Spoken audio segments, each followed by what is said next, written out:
get your take about what has taken place since you were DNI. You're the former DNI. Also, you are presidential envoy for special missions of the United Nations.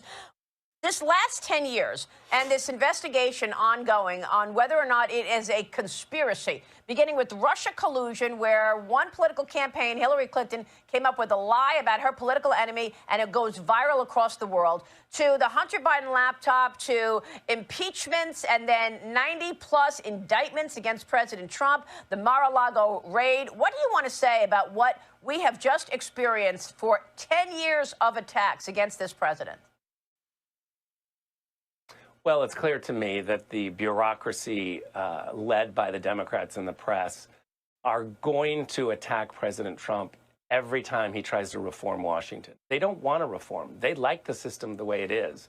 And so when you look at the very beginning, when President Trump arrived in 2017, really beginning in 2016 with the election, the intelligence community and others had so many bad apples that they went after President Trump and created the Russian collusion hoax and all of these other things.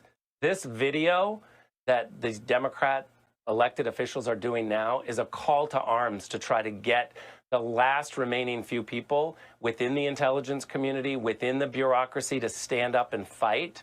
I think it is an outrageous video. We should call it out constantly. What they're trying to do is mount an insurrection from within. And President Trump is right to be extremely angry. And I hope that John Ratcliffe and Tulsi Gabbard understand that they've got to dig deep now to figure out how do we stop any of these leaks that are clearly going to be coming. Yes, yes. How is it going out there, my fellow world patriots? I am absolutely loving what's been going on here for these especially this last few days. This has been extremely tasty from my perspective.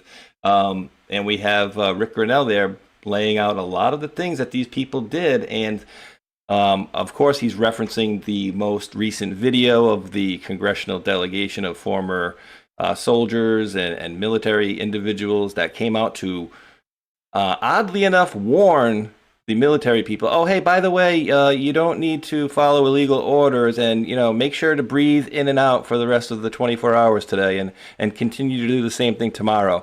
It's like, what was the problem? What was the issue in which that was the illegal order in which you're telling these people to stop? And they don't have an answer for it. So again, Fox News, this is fair use over here on the YouTube side. We're using that as fair use AI, and we're going to bring in our wonderful co-host, Miss Lisa and Mr. Mac, for episode 184 of Hold the Line. And so Miss Lisa, of course, from across the pond, the true gentleman, Mac insists, ladies first. How is it going today on this fine Monday, Miss Lisa? Oh, fantastic. There's just so much going on, that's keeping my brain busy. And it's very interesting tracking it all, and I'm sure we're going to talk about it on today's show. So just want to get on with it. But good evening, everybody, as I say each week, and I'll let Mike do the thank yous. Absolutely. And Mr. Mac, how's it going today, brother? I'm enjoying it, but how's it going with you, anyways? Going great. This past week's been pretty eventful and exciting. So looking forward to covering that. And like Lisa said, thanks, Space Shot, for having Lisa and I as always. And thanks to the people that tune in and listen to the show. And thanks to the mods. But appreciate it. And let's get to this. Very interesting, isn't it? Insurrection time for the deep state. I'm loving it. Yeah. And, is this an answer right here? As to, what's going on here? John O'Brennan's posting out in 2018. My former CIA colleagues, Elisa Slotkin and Michigan's 8th District, blah, blah, blah, Spanberger, will bring needed common sense experience and wisdom to Congress. They will help derail the Trump train, bring bipartisan, blah, blah, blah, blah, blah. Yeah. So, I get a question, Mac, and I think, well, Lisa, actually, you're unmuted. What's this illegal order that they're being told to not follow? Because nobody seems to have an answer for it. Even Slotkin was asked about it, and she was like, well, there's no crime that I'm aware of. Well, that's just the red herring, and it feels like they're just repeating similar actions from before. So remember the 51 agents that wrote the letter to say about Hunter Biden's laptop, was it? And that it was a hoax and things like that. And they were found to be absolutely wrong. Now, these people, some of them are still in a position where they could be called up for the military, which means that they are being, they would be judged under the, what's it called, USMCJ or something like that. But anyway, under military code. So that Kelly guy, he's had it. Yes, he's had it because he can still be recalled, which means that he will be under military law. And under military law, he's actually telling the military to disobey orders from the commander-in-chief, in a sense, or at least encouraging it. And also, when do you call out the commander-in-chief without having grounds for doing that? Like something absolutely specific. Remember, this is the law that we're talking about. So there's him. He's from the Navy. Is it Admiral Kelly or something like that? Then you've got the other lady. But there's a few of them, actually, that I think are in that position. And it's like, okay, let's see what Hesketh does. Or... Hexef does. That'll be interesting. That's what I think. But also it smacks of desperation, complete desperation to go that far. The 51 agents didn't do it, And Brennan, he needs to shut his cake hole, Doesn't he run the Brennan Center for Law or something like that? I mean, come on, know? It's like if all of these people had come out against Obama whilst Obama was president, what do you think Obama would have done? Exactly. We'll see. So anyway, I'll stop there and let Mike have a say on that one. But yeah, Mr. Mac, go for it, brother. Yeah, if you look at the chat, you got Pete Hegseth's response, and the good news is that Mark Kelly, who's a retired naval officer, is being investigated by military law. So hearing that gets our Anon's ears perked for Q Post 26. Oh, yes. So the only way is the military. So we're getting the taste. So if they find out that it's depending on, there's different codes that they're going to use. So we don't know all of them quite yet. I don't know if sedition has been announced, but there's definitely a bunch of charges that he can be charged with. And absolutely. We know that this crosses over in the military, and since he's the only one out of the 6 that can be investigated by the military law, if it finds out people from outside the military are also involved, that would connect this in a pretty healthily way to go get them all, as we've always talked about. I am very curious to see where this goes. There needs to be something done. It should never happen. This is, and I think you mentioned this, Space Shot. Why did it happen right now? So it's almost like desperation, but I wonder if it was supposed to be a distraction from something else. If they got a wind of something that was about to occur, and they're trying to get ahead of it. Like getting arrested. Yeah, exactly. Yeah, so. it's coming.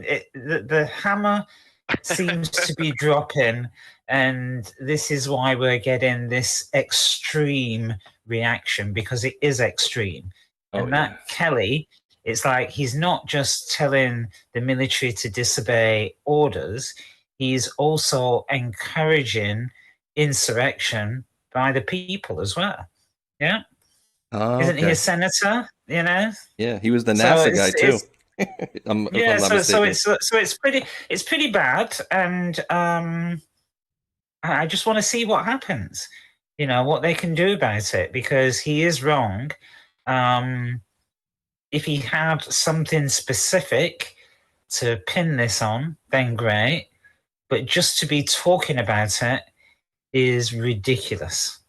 Really ridiculous. Yeah, it sows, confusion. And, President Trump had talked about this. And I was interested as to why, guys, and I think you might find the answer into this to be pretty interesting. Why can he be called back, but not all the other ones, right? And so I'm being told by, of course, AI or whatever, that he reached the rank of captain and then he retired. Now, you can take this next part to any way you want to. But why MaQaveli could be recalled because he was in the military and he retired. Why the other lawmakers aren't being recalled, at least not in the same way. And it says that the other lawmakers, according to the Pentagon, 5 of the 6 individuals in the video are not subject to recall because they are what you call former military but not retired? I don't even know what that means. Wait, I'm used to being in the military, but I didn't retire from the military. I just wouldn't listen to AI on this one. You just got to look. You just got to look it up yourself. And I'm telling everybody out there, it's like I don't know why everybody's looking everything up using AI and just not using their own brain and going and looking at the answer. Honestly, because we're getting to the point where, to be honest, it's like if we thought that our thoughts were manipulated before, every time you go to AI, your thoughts are being manipulated because you're not thinking anymore.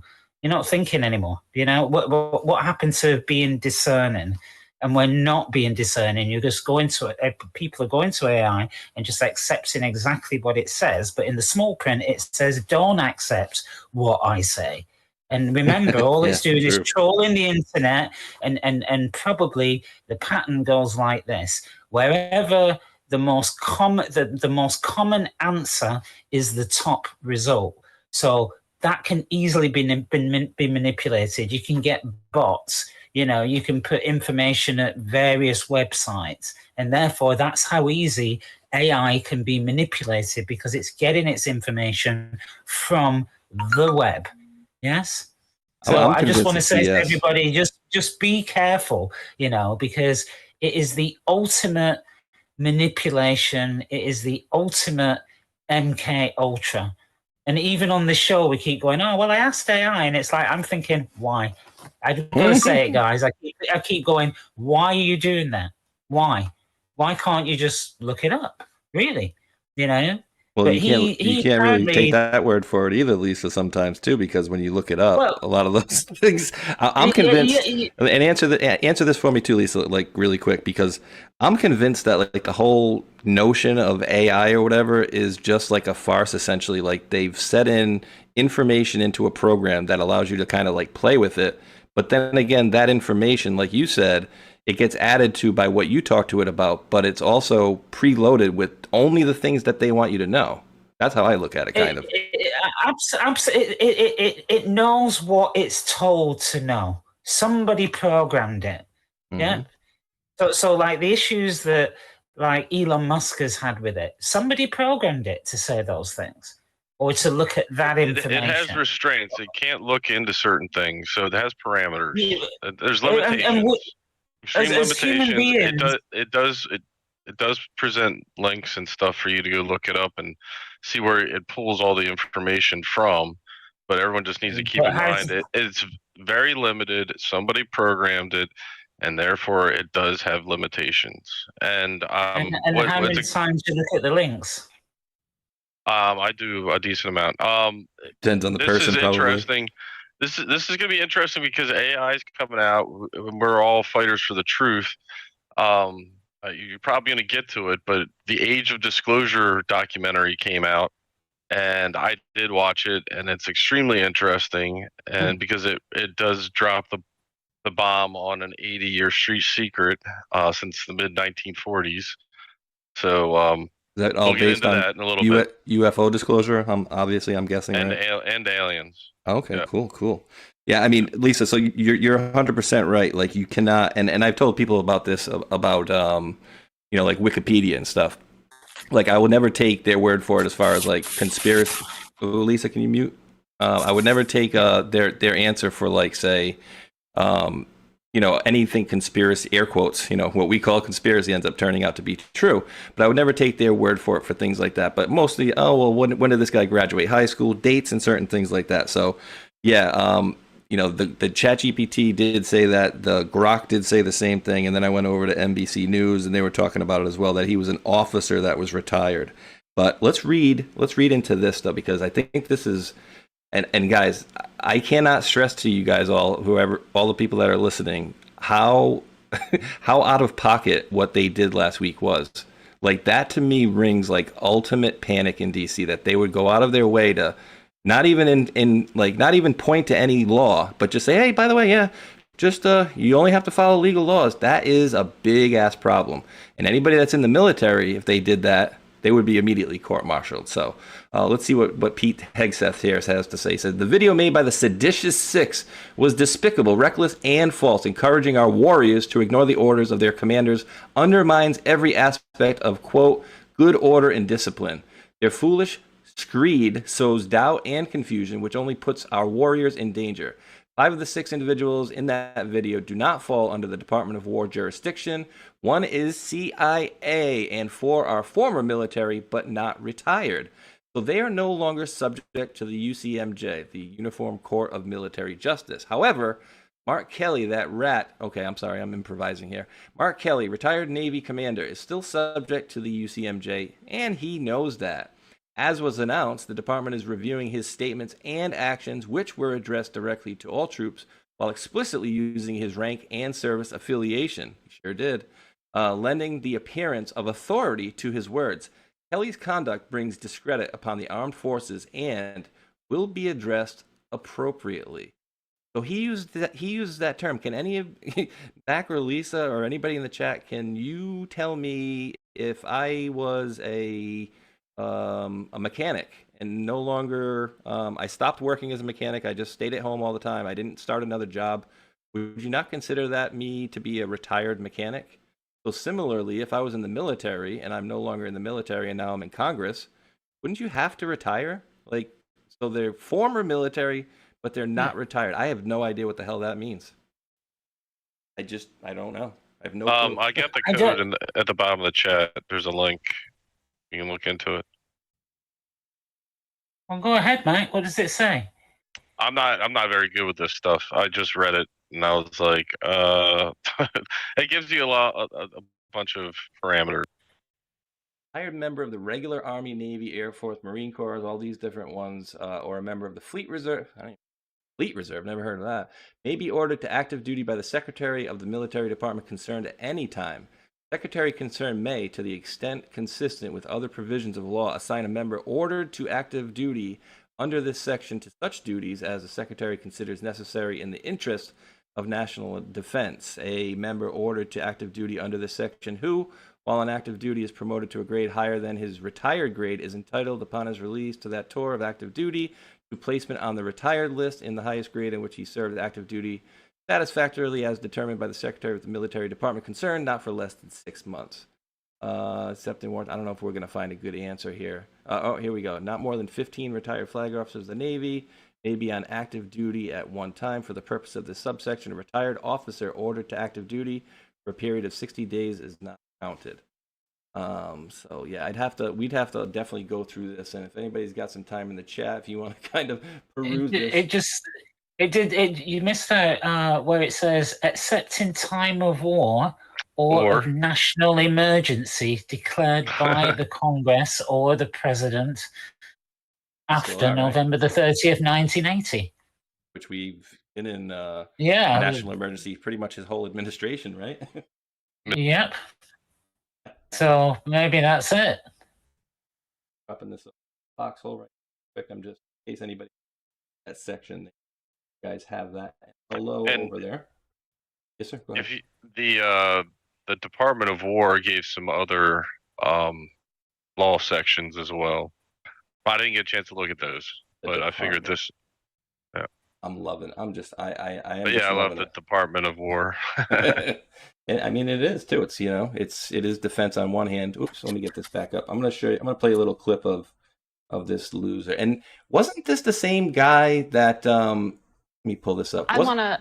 Wasn't his wife the one that got shot? Maybe or maybe not. And some people thought it was fake that she was shot in like Arizona, or was that he has a twin brother? I think, right? I don't know if it was him. I'm pretty sure it was him.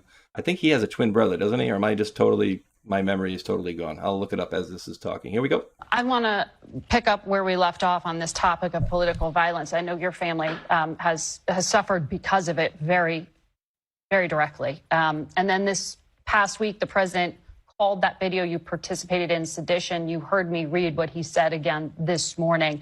Sedition at the highest level and a major crime. Do you have credible threats? How concerned are you about your security at this point? Well, Margaret, what the president said is very serious. I didn't think he would step over that line, calling for the execution of members of Congress. And his words carry tremendous weight, more so than anybody else in the country, and he should be aware of that. And because of what he says, there is now an increased threats against us. I'm not going to get into, details on my personal security, but as the husband of Congresswoman Gabby Giffords, I understand what political violence is. The president should as well. Just like Gabby, somebody tried to assassinate him, and he should understand that his words could have serious, serious consequences. Oh no! And I just put it in the chat, guys. So he does have a twin brother. It's Scott. He is the astronaut, Scott, not this guy. And apparently, you just heard him mention that he was married to his wife, obviously Gabby Giffords, who was shot. And some people were saying that was maybe faked or whatever. I don't know. I didn't go too far down that road there, but I just find it amazing that these people can come on live TV and post the things that they post, seemingly in the face. They're just oblivious to all the things that have gone down in the last 8 to 10 years, all the things that they do against President Trump, but then they expect him to just keep taking it, I guess is the best way to put it, where apparently right now they're very much crapping in their pants. That's how I see it. But Mac, any else you want to add about our friend here or anything on this post here, and then we'll go to Lisa? I saw the original video and I thought of Panic in DC to go along with last episode talking about the 3 movies, Epstein's, and the Guardians of the Pedophiles, that playing in conjunction with the 2 others. And then I thought we had a good confirmation of that and some other comms from Trump. And maybe we'll get into that, but keep going on this and we'll see where we land. Yeah, absolutely. Lisa, anything you wanted to add here? Because I'm going to read a little bit of this otherwise. No, I think I said what I needed to say. So, no, good. President Trump here is, let me make sure. I think I made this a little smaller earlier. Oh, yeah, we're at 80. Here we go. So President Trump reposted Glenn Beck, says, Democrats just told our military not to follow unconstitutional orders while admitting none exist. Why is this a big deal? They knew and know that the message wasn't for our soldiers, it was for the global leadership. If a video like this were aimed at Putin's military, we'd assume Russia was unstable or nearing a coup. They didn't give good advice, nor weaken Trump. They weakened America, signaling doubt to allies and opportunity to enemies. They are tilling the soil color revolution. Reckless beyond words. Not treason, but a very serious crime under 18 U.S.C. 2387, a law written for this kind of action, for this exact kind of action. Punishment, 10 years in prison. Those on either side who engage in this must pay a price, or it will only get worse. Right? And Lisa Slotkin admits Democrats lied about President Trump issuing illegal orders to the military. Well, let's take a listen to this 16-second clip. Let's talk right now. Do you believe President Trump has issued any illegal orders? To my knowledge, I am not aware of things that are illegal, but certainly there are some legal gymnastics that are going on with these Caribbean strikes and everything related to Venezuela. Oh, so nothing? I am not aware of things that are illegal, but certainly. So you came out and decided you were going to get together with your friends, clearly a CIA motivated thing here. You were going to get together with your friends and make this video to basically, in my opinion, I don't know, Lisa, do you read this the same way? I think they try to do this sometimes to goat President Trump into responding exactly how he did. So then later they can say, oh, look, he called for the deaths of all of us. Yeah, and also, whilst this is going on, you've got Mark Carney, who's running Canada, saying that President Trump is losing his kind of grip on power in the world and the global leadership is changing and all of that, because apparently he didn't go to the something like the G20 meeting in protest. I think it was regarding Israel, but he didn't go. It was in And that's South what Mark Africa too. Carney was it? Okay. But that Mark Carney has been talking about that. I think they're trying to strike whilst they think that their iron's hot, But I really don't think that it is. And they've got to deflect, as Max says. I think they've got to deflect from the other things that are going on. Remember the peace, Israel, Gaza, the wars, Ukraine's coming up with Russia. I think that they need to deflect. Oh yeah. Really, I think that's what's going on. It's a complete deflection from the good stuff that's going on, and they were all, the stock market's going to do this and that, and it's like it didn't. Okay. I just think complete deflection from what's really going on, and there's so many investigations going on, of various Democrats in different ways and for different things. Oh, yeah. And it's like their playbook is being attacked. Like you said, he's in charge of the purse strings, so that's one. Secondly, it's like these investigations can now actually take place. Money missing, lies told. Oof, Exactly. I think they're in trouble. They're in trouble. The world peace, the peace is happening, and they can't hide behind these wars as deflection points. And like I said, it was a second ago, they used to hide behind the riots. Who's paying for these riots and so forth. Now it's coming from NGOs. Well, now it's like their money got cut off. So how are they going to do it now? They'll control the corrupt politicians and government workers, and then we have judges now that are pretty corrupt, and they're squeezing them. So we're seeing all these layers of corruption that have actually gone on for decades in our government, and I think we're seeing the playbook actually being played out for everyone. And this is the newest layer. Like, who are the puppet masters of these people? And I think that's what we're heading towards. Find out. Yeah. I think you've got I think that they're being attacked from all different directions, quite rightly so. So you've got the PPP, isn't there? I don't know if she's a senator or a governor that along with her brother, defrauded the PPP out of millions. You've got Gavin Newsom and the people closest to him. Some of them have admitted to wrongdoing and misappropriating funds, trying to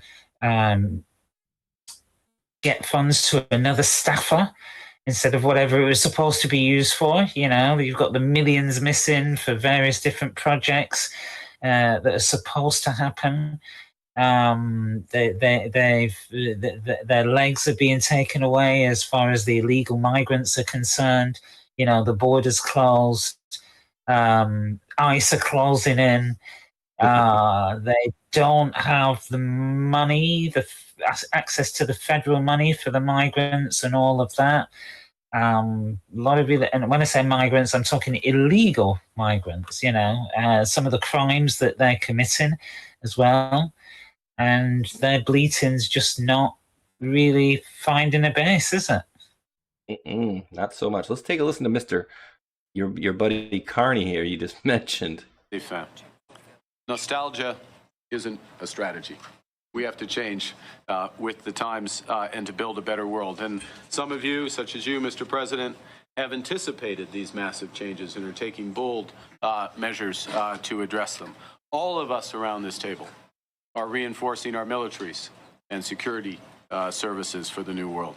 But we all know that there can be no security without economic prosperity. and no prosperity without resilience. And in a world where shocks flow across the borders, that resilience comes from cooperation around, that starts around safe. Cooperation. It's just so amazing to watch all these people basically do everything they can to make President Trump look bad. It's like the whole world is against this guy. But remember, guys, he is just the face of this whole thing, right? We talked about the law 2387, activities affecting armed forces general. Now, guys, I'm going to switch it up, and we'll probably get back to some of this stuff in a little bit. But I think this is worth bringing up because I think this is so funny. Let's see which one here.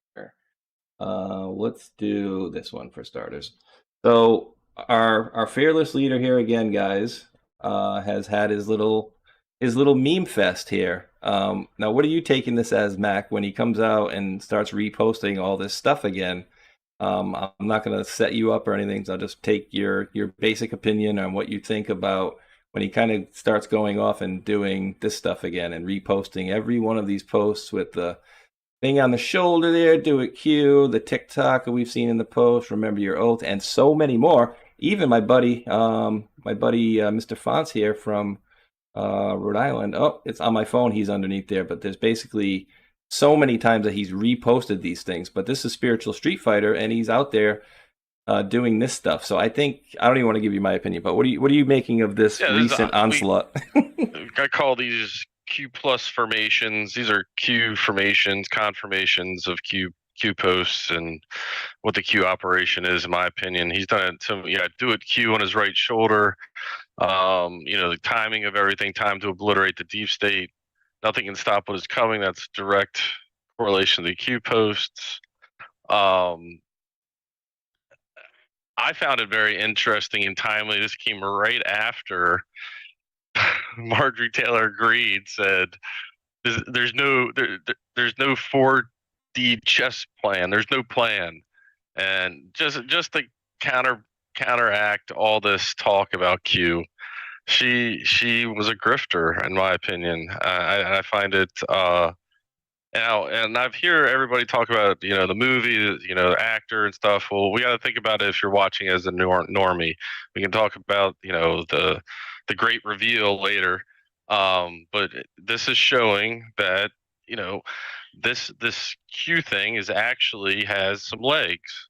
And when you see the do it Q on Trump's shoulder, that came about because what are they trying to get somebody to ask the Q question? Yeah, I mean, he's asked. Yeah, he's been asked a few times, and I don't know about it. Yes, you do. This may come up again though. But it was interesting. Margie Taylor Greene said it was 4D. It's actually 5D, I thought. But she's right. He's not playing 4D chess. He's playing 5D chess. Yeah. So it just kind of was a deflection. And there is a lot of talk and bashing Q, bashing MAGA. And trying to get the scraps of people that don't believe in that stuff anymore, that they've totally lost their faith in President Trump, and they keep propping this up in the fake news media and a lot of social media influencers. And if you pay attention, you can see it. And even the foreign flags came out on Twitter or an X, show how many people weren't from the United States that are considered, MAGA or whatever.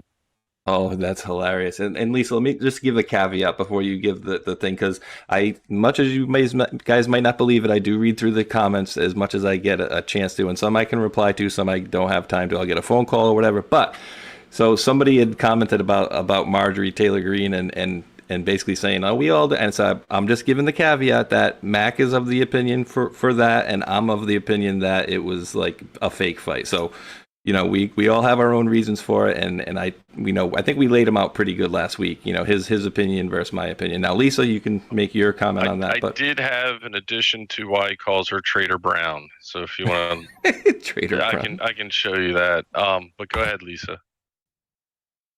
Go ahead. I'll speak afterwards. Trader Brown. Oh, if you want to drop it, or you have something you got to pull up, or I do. I got to find it right now. All right. Yeah, Lisa, give your opinion while he's looking for that. Well, Marjorie Taylor Greene, she kind of entered the scene using Q, if I can remember rightly. You know, they were calling her 100%. like the Yep. Q woman and all of that kind of thing.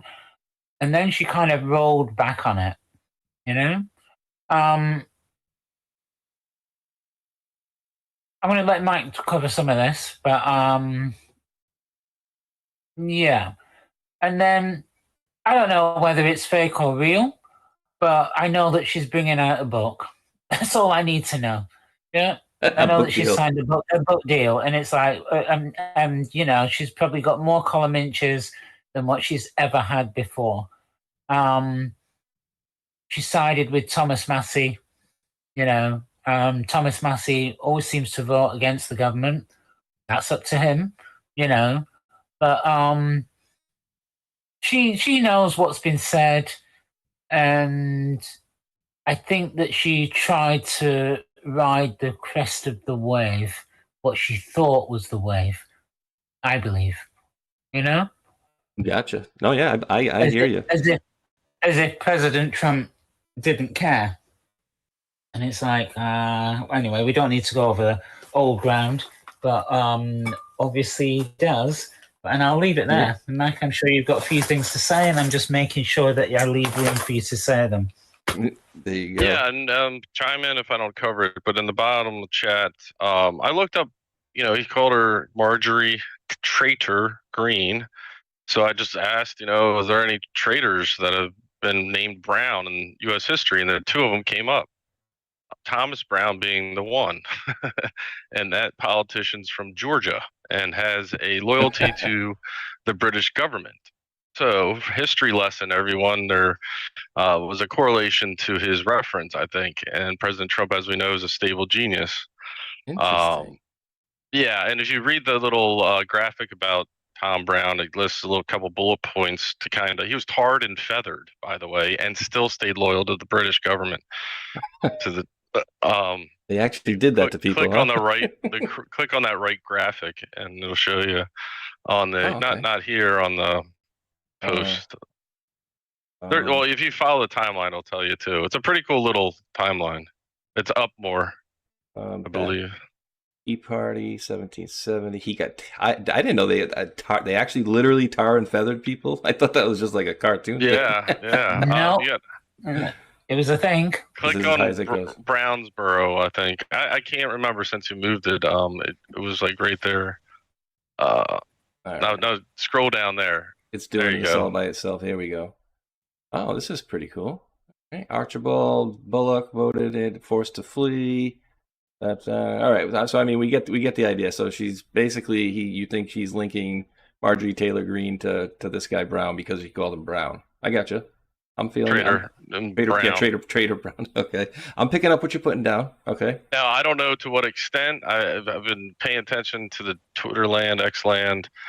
Some people reference her ex-husband and Epstein. I couldn't find any validity to that. There's some correlation maybe to her daughter. I'm not sure. It's just there's all these little people doing these digs, but they're curious. You know, curious. All right. I guess we'll just give it some time. Yeah, I mean, just like with all things. And so this is what I'm bringing. Lisa, mute please. And I do agree with Lisa. She's making a money play too. I mean, she's made a lot of money while in stocks. I mean, it's like $9 million. So I know her construction company's worth a lot. And it just, you know, not everyone can play the stock market and make $9 million in 5 years or less. And unless she you're just Nancy got, Pelosi. And I don't know if Lisa pointed this out, for all her benefits, her vests, she qualified 2 days prior to her quitting. You know, and she wants to save the country, but I quit. You know, being a politician, that it doesn't make any sense. She's got, Lisa says, a book deal. And we got the Q posts that say how many people are. What's the Q post say?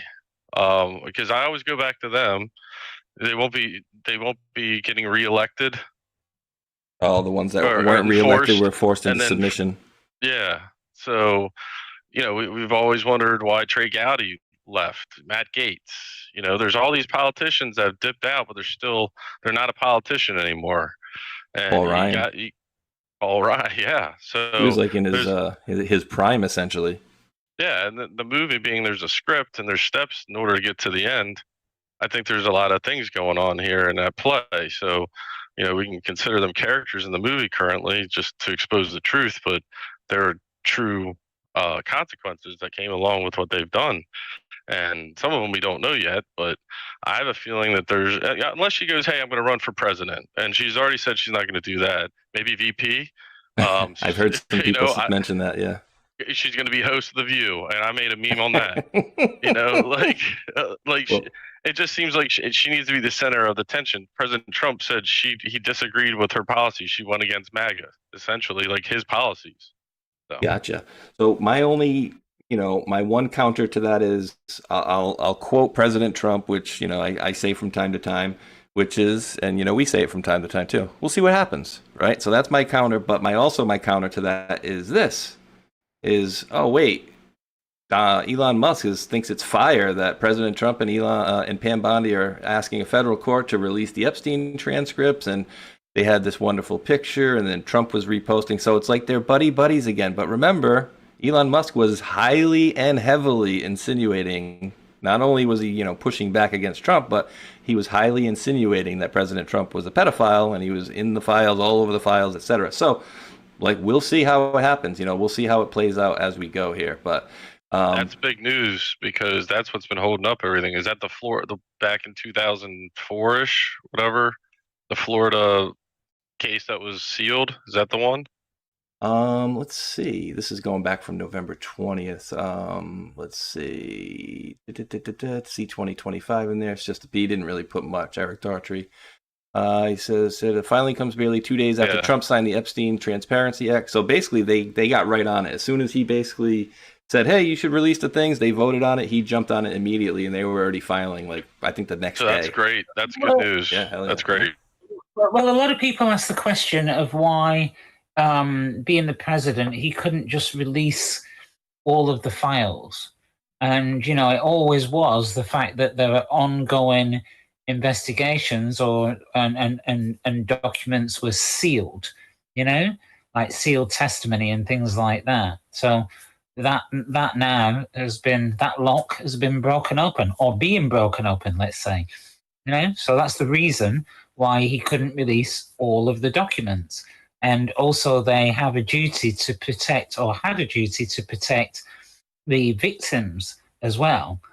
So somebody said, why in 30 days? And it's like, well, they need time to go through those documents and redact some of the victims' names, or speak to the victims and ask the victims whether they want their name out there.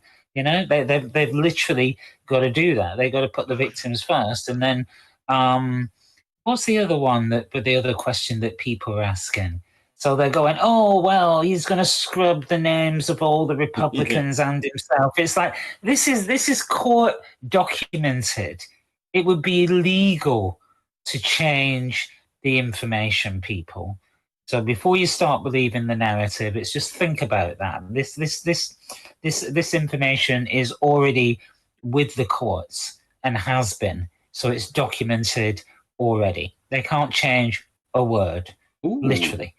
Oh, Lisa, is that? Oh, just really quick, Mac. This is a quick one. Is that why, Lisa? When people have to put in lawsuits and stuff, not only do they have to enter the lawsuit, but they also need to write the number of words that are in the lawsuit as well.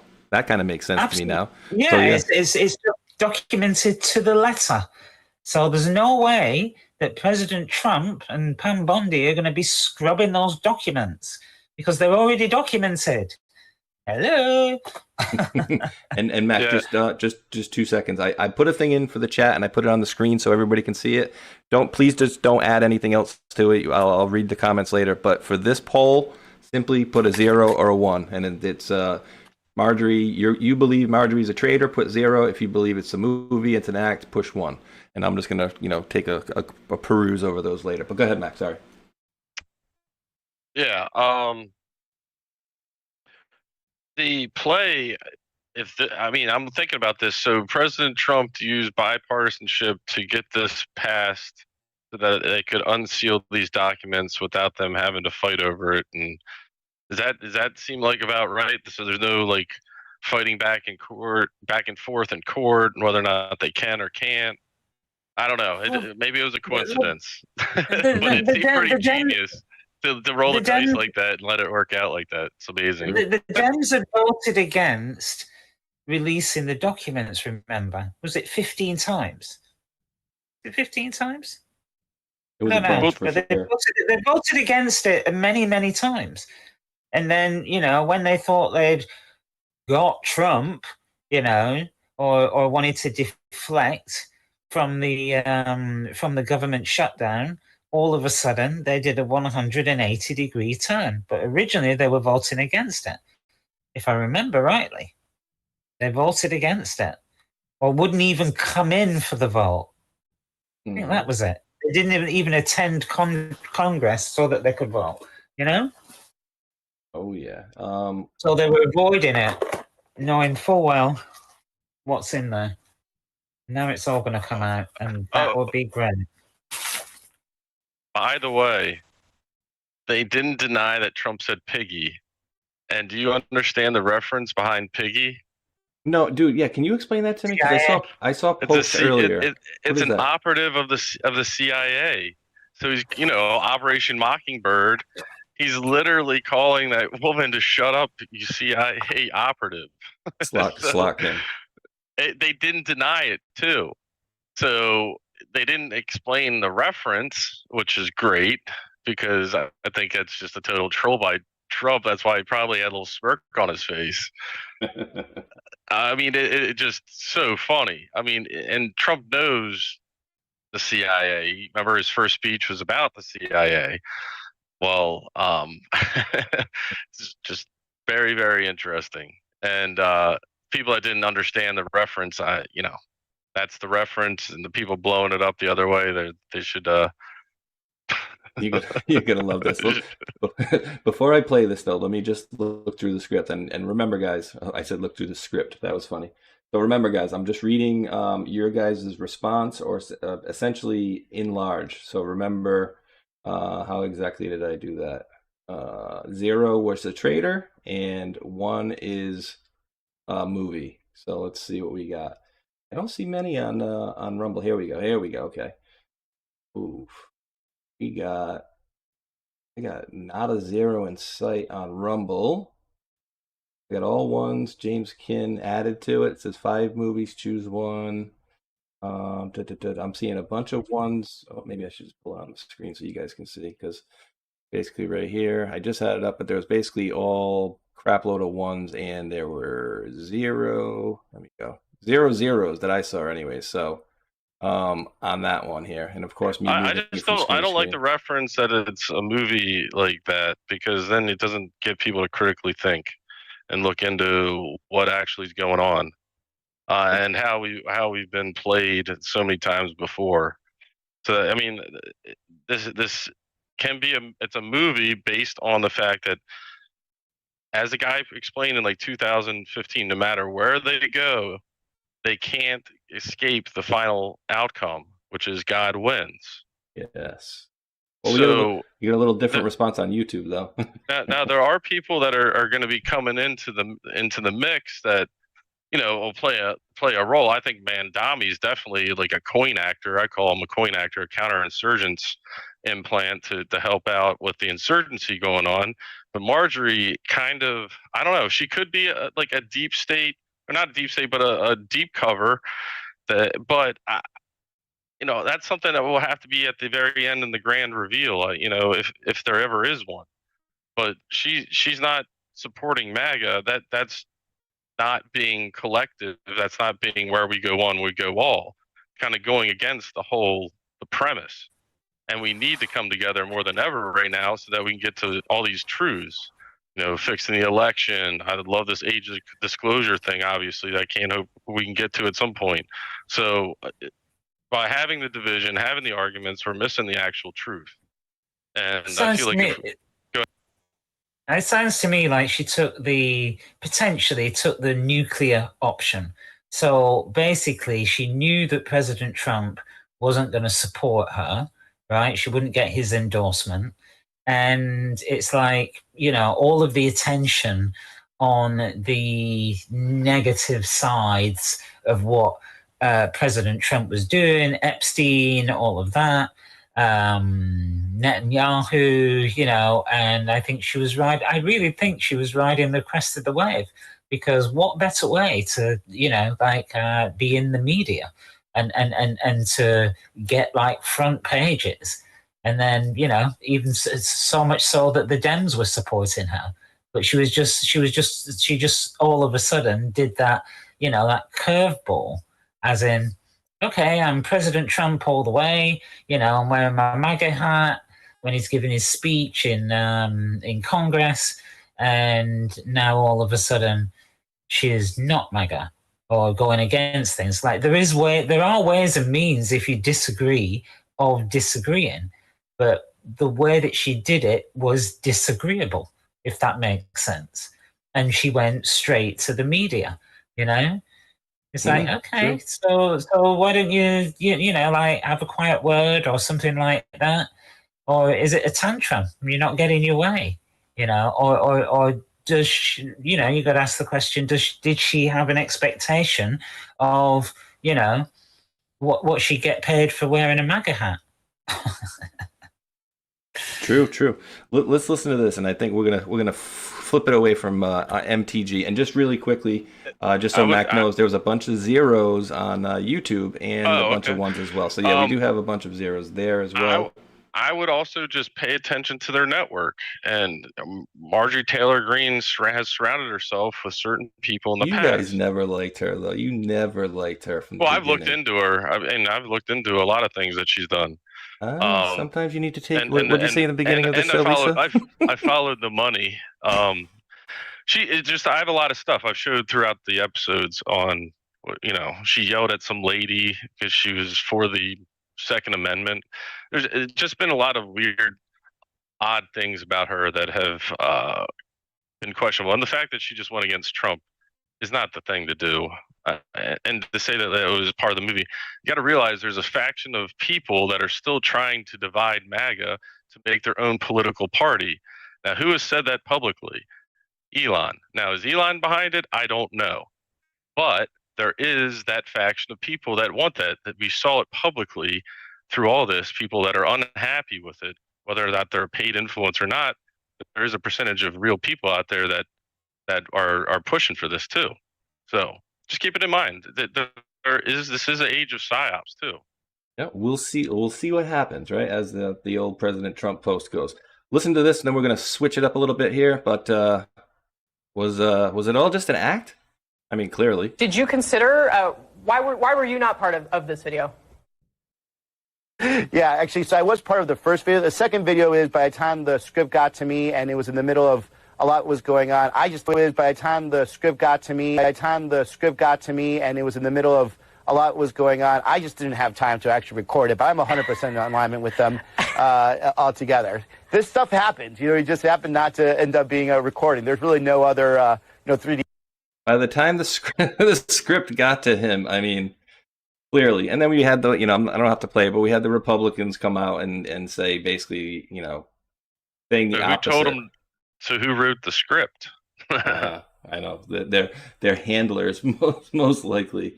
But yeah, of course it's a script, right? Like of course it was a script. Lisa? Yeah, it could be scripted, and it could be because they knew what was coming. So more recently, President Trump is he's going to designate the Muslim Brotherhood as a terrorist organization. And that will hit them. That will hit them very, very hard, and it will hit Obama very, very hard. It's going to be hard for them to fight back against that, because Obama had Muslim Brotherhood as his personal advisors in the White House and things like that. He had his personal crew, of MBs kind of thing. Yeah, so I don't know. Maybe they got wind of that because you've got Mandami. He's kind of Is he Muslim Brotherhood, or didn't they say that they were going to try and get him on sedition or insurrection? Doesn't he support some group that is connected to Muslim CAIR. Brotherhood? CAIR, CAIR, I believe. Yeah, absolutely. So there's a couple ways you can look at this as well. And I apologize for, I probably should bring something up on the screen to cover her. I'm sorry. I just hate looking at this woman. Even though she was, with President Trump and his administration. Kellyanne Conway talking about this, about Zohran Mamdani and Trump. But I think Mamdani would have done better saying no to the meeting. He's reduced some of his credibility among the folks who basically are addled with Trump derangement syndrome and essentially look at Trump and say, the more that he enrages me, the less I should engage him. And Mamdani did the opposite here. I hope they can work together for the good of New York and the good of the country. Trump is not someone who goes by what you say. He's someone who goes by what you do. And this guy didn't even take the reins yet. I have something else here.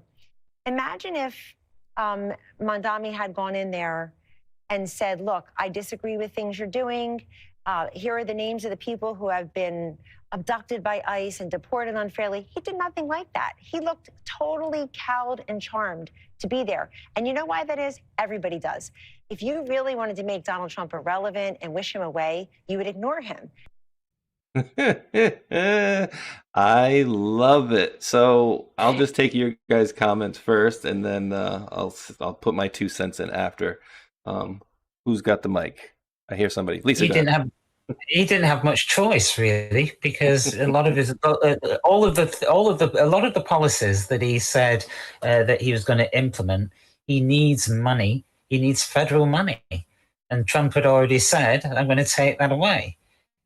We know Trump's got an affiliation with New York, but I think that he just basically snuffed his flame and did it with a lot of charm, like the charm offensive.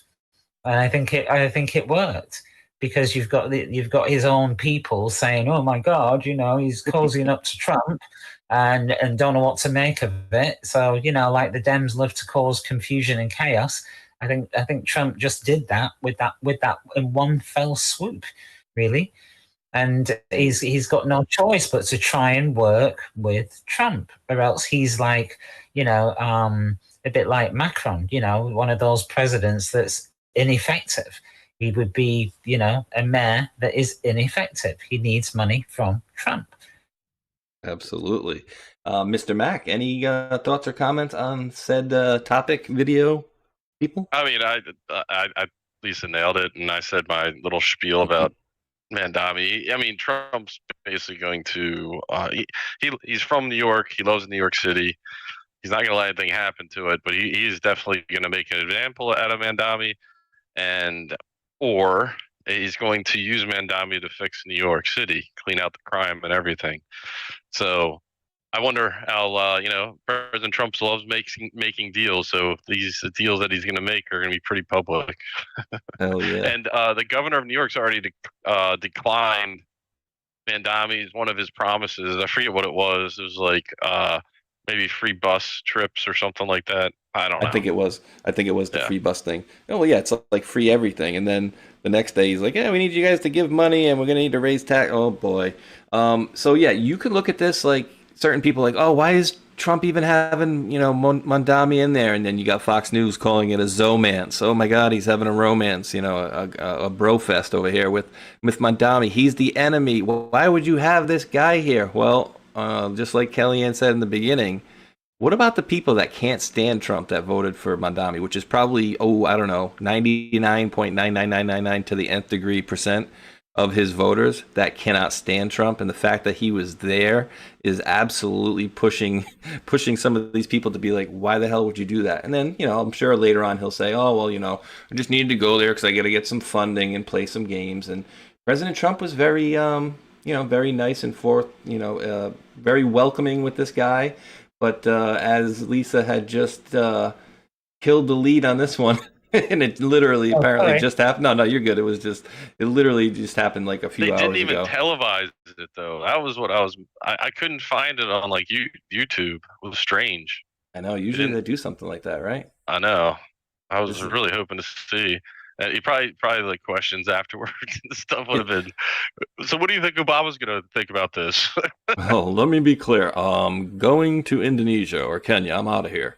So, for those of you who may be only listening, I pulled up a story from The Hill, dated from today at 5:12 p.m. Eastern. So, we're talking less than 3 full hours ago. President Trump signs an order allowing for foreign terrorist designation for Muslim Brotherhood chapters. I'll get her off the screen. I don't want to start that again. President Trump on Monday signed an executive order that would allow his administration to designate certain chapters of the Muslim Brotherhood as foreign terrorist organizations. The order directs Secretary of State Marco Rubio and Treasury Secretary Bessent to determine whether any chapters of the organization warrant the designation, which would allow for increased sanctions and greater authority to disrupt financial support for those chapters. Quote, the order's ultimate aim is to eliminate the designated chapters' capabilities and operations and deprive them of resources, end any threat such chapters would pose to the United States nationals and the national security of the United States, a White House fact sheet said on the order. So I'm loving this, but, what was that executive order, 18318 or 18383 or whatever? Serious human rights abuses where they can take the finances of the people. I think it was 14818. 13818. 13818. Okay, let's pull that by up. EO 13818. Ding ding ding. Oh, why? What do we have here? Come on. My computer's playing games, even though it's new or newish, 3 months. President Trump, back in 2017, Executive Order 13818, blocking the property of persons involved in serious human rights abuse or corruption, and basically they can take their finances. Is this the one that they can take all their finances as well? I know in the foreign elections one they can as well, I believe. And this is the one that had the addendum to the EO where it listed, I don't know how many pages of people, of names of people's funds that they were taking. Am I getting the executive orders mixed up, Mac? I'm not sure. I don't remember that part that you're talking about. But yeah, so basically, you're getting Bessent involved here, so that's the Treasury. So what are we most concerned about with all these things is the funding, right? Like Mac was mentioning earlier, we had Doge that we're doing some things and highlighting some things. Did you guys know this too, by the way, that just perusing, and I didn't pull a link for it, but a lot of states, if not every, so don't quote me on this directly, but let's just say most states that are Republican run have their own little Doge thing going on right now. So it doesn't have to be a federal thing as well. They can do this in each state, which they have been, apparently. I didn't know this until today. Do you guys have any aware about that? That's pretty wild. I did. Because a lot of people said at the time, they want their own Doge. We were calling for it in the UK. Just an investigation into finances and financial abuse as well. Love it. And let me. What did you say about those? That it's like over 26 states have adopted I think it was 26 states. There's more coming. Yeah, I think it's basically the ones that are run by run by Republicans. Let's see, state. If I look it up, maybe. State Doge, maybe it'll come up quick. That's very constitutional, as I would say, taking the power back to the states. Oh, yeah. Oh, 9 hours ago, when the media was declaring Doge as ended, it was fake news. Oh, shit. Dude, I did not even see this, dude. That is wild. I swear, this is not the one. Let me read this first before it disappears. I want to thank Dina Marie for 66 for dropping a $10 Rumble rant. It says, Happy Thanksgiving, Mike, Lisa, Mac, mods, and thank you for all you do for us. Happy Turkey Day, chat family. Yes, happy Thanksgiving, everyone. Yep. And so, Table of Titans we usually do on Thursday. The guys are, they're kind of like, oh, well, it's Thanksgiving. I'm like, yeah, but that's the daytime. So I'll be going live Thursday night. So if anybody wants to join me, you're more than welcome. But dude, I didn't even see this post that you put out. I literally saw somebody else. Dude, did you put this in the Telegram earlier? Yeah. Maybe that's where I saw it, because I'm like, where There's the a hell did I lot see it? there. This has been a crazy week for decodes and Dude, information. yeah, I mean, what people don't understand, like, we're going all over the place, all over the place looking for information and links, and so half the time I don't know where the stuff's coming from, but I try to put out a thing there. But so Mac dropped this 8 hours ago, 6 hours ago, when the media was declaring Doge has ended. It was fake news. They failed to mention that Doge was created in at least 26 states in the U.S. State-level equivalents inspired by the Federal Department of Government Efficiency, or Doge, have been adopted in numerous states. At least 26 states have initiated Doge-style efforts aimed at reducing government waste. And you're very right about that, Mac, right? It is very constitutional, because you can't have... That's why a lot of people misconstrue certain things. They're like, well, why doesn't Trump just go in and do this, or why doesn't he go and do that? It's because technically he's not allowed to, right? He's... You know what I mean? Like, you can't go into states and just do whatever you want, being a federal. Speaking about the state and federal, people want to know, why isn't Trump just get Tina Peters out of Colorado jail? It's because she's there for state law, not federal. So yeah, he can't sign any pardon or anything that's going to get her out, apparently. Yeah, and Colorado's got some weird laws. Yeah, and there was something else last week that somebody was mentioning, that Jack Smith had brought, or maybe was investigating Tina Peters, and therefore maybe as part of his investigation or something like that. So maybe as a part of that, she could be considered a federal whistleblower. But I'm not, I would think if President Trump could get her out right now, that he would do it immediately. Let's see, Jack Smith, Tina Peters here really quick. Well, let's not forget that Marjorie Taylor Greene was basically running the, wasn't she chair of the Doge committee or something like that? You don't remember? She was running the meetings. I'm not 100% on that one, to be honest with you. Yeah, I'm not. Let's see. Well, I guess, oh, guys, here's my funny. This is not even a funny post. This is a genuine post from this idiot. But I'm putting it as a funny, because remember who this guy is. Let's see. Let me pop it up on here. Guys, this is your public service announcement from Reid Hoffman. I think Trump using fake investigations and indictments to attack political enemies is bad, actually. Norman Rockwell. Reid Hoffman, guys. He's the, he's basically, the end-all, be-all of what's right and wrong, right? This guy has no bad connections to pedophiles or anything. Oh, wait, isn't this the guy that funded the rape case? The whack job that sued Trump for rape? Jean Carroll, wasn't it? This is the dork that funded that. And he thinks it's bad, actually. Yeah, he's also the same person that organized the dinner to rehabilitate Epstein's image in the media. And he invited Peter Thiel, Elon Musk, and was it Mark Zuckerberg? I can't remember. There was somebody else there, but I do remember Peter Thiel and Elon Musk. And it was after Epstein had been charged, and that was the reason, to rehabilitate his image. And by the way, Marjorie Taylor Greene, she was chair of the new congressional subcommittee regarding Doge, aimed at eliminating government waste under the newly formed Department of Government Efficiency. Nice. Yes. Righty. Let's see. Oh, so here's my little add to it. I said, oh shit, the guy who likes little kids is thinking.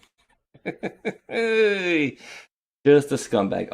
And actually, now that we're on funnies, guys, I would never put you guys through making you listen to a whole video of Adam Kinzinger. However, we're going to listen to about 15, 20 seconds. And I meant this seriously when I put the comment. Am I making it up, or am I just always thinking of this guy as a crybaby? But, like, tell me this guy doesn't sound like he's on the verge of tears, even though I don't think he is. This guy's just normal voice is one of, like, an emotional wreck. I don't know if you guys catch the same thing, but listen to this. Does he sound like he's almost always ready to cry? Hey guys, I'm losing my voice, but I want to talk about this Ukraine-Russia deal, where there was this 28-point plan that the U.S. came up with for Ukraine and peace. And then there were some questions about whether it was actually Russia that wrote it. And then there was some questions. I'm like, why does this guy always sound like a whiny little bitch who's about to break out and cry? That's my funny for the day. It sounds constipated. Right? Yeah. Imagine somebody in the bathroom Or and having something trouble. stuck up there. You know? Hopefully not a gerbil. Oh, God. He's hanging out with Richard Gere too much, apparently. But yeah, I mean, that's all you need to see right there, right, Mac? Slava Ukraini. Oh, my word. Like, it's just disgusting to see. So I guess we'll go with this one next. So not 100% verified yet. This is just a post from a particular person, but there is a little bit of sauce behind it. So this is from 3 days ago, just so everybody is aware. Trump officials prepare for a potential cabinet shakeup after the 1-year mark. I mean, Mac, Lisa, is anybody in his cabinet that we wish could maybe go? I could think of at least one person that would go right off the bat, for sure. At least one. So CNN is saying this anyways. You guys got anybody in his cabinet that you think they always should go? tell the truth, you know. But then again, you know, like a year is a good time to look at what's been going on. You know, just methodically, how you would make sure things are running the most efficiently. Then maybe at the year mark you would have a look at it, you know, and just see whether everybody's performing as you would want them to or wish them to, you know. Oh yeah, I don't know, but it is CNN, so you've got to be careful. No, like Paul Sperry even said something. He's catching word. I'm not showing this to the people, but is this where he was going, Mac? They're not seeing this yet. The general who's from like El Salvador or something. I don't know. We'll find out. But here we go. And I'd be, I'd be pretty careful. Whether it's Paul Sperry or not, I'd be pretty careful about what they're saying, you know. And the general, Mr. from Turkey or whatever. How do we do that, guys? Lisa, how do we do that? How do we get to that screen that everybody's been showing? You just click on the name? You click on the name, then click on join December 2022. Click on that right below. And then it goes accounted based. Oh, this is a different person. There is another the general apparently. I don't know. Okay, I didn't. I'm glad. At least I didn't know how to do this. Oh no, they're using the VPN. That's what the I means. So in Daily Mail, they called out the general for being from like South Africa or something like that. The country or region that an account is based can be impacted by recent travel or temporary relocation. The data may not be accurate and can change periodically. Okay. Well, let's pop up mine and see what it says. China. Oh shit. What? Kuala Lumpur. What the hell? Malaysia. What am I doing? Let's see. Joined 2009, verified 23, United States. Yes, we knew it. But hey, oh wait, dude, I got the VPN thing too, though. Oh, I think that's just giving everybody a warning for anybody that's saying, essentially. Yeah, someone said it was a VPN. I never saw it until then. Yeah, I don't use one just because, and I don't know if anybody else out there that streams does use a VPN, but it kills your connection, like seriously bad connections. So let's get into the meat of what this post said. Did I get back to the post here?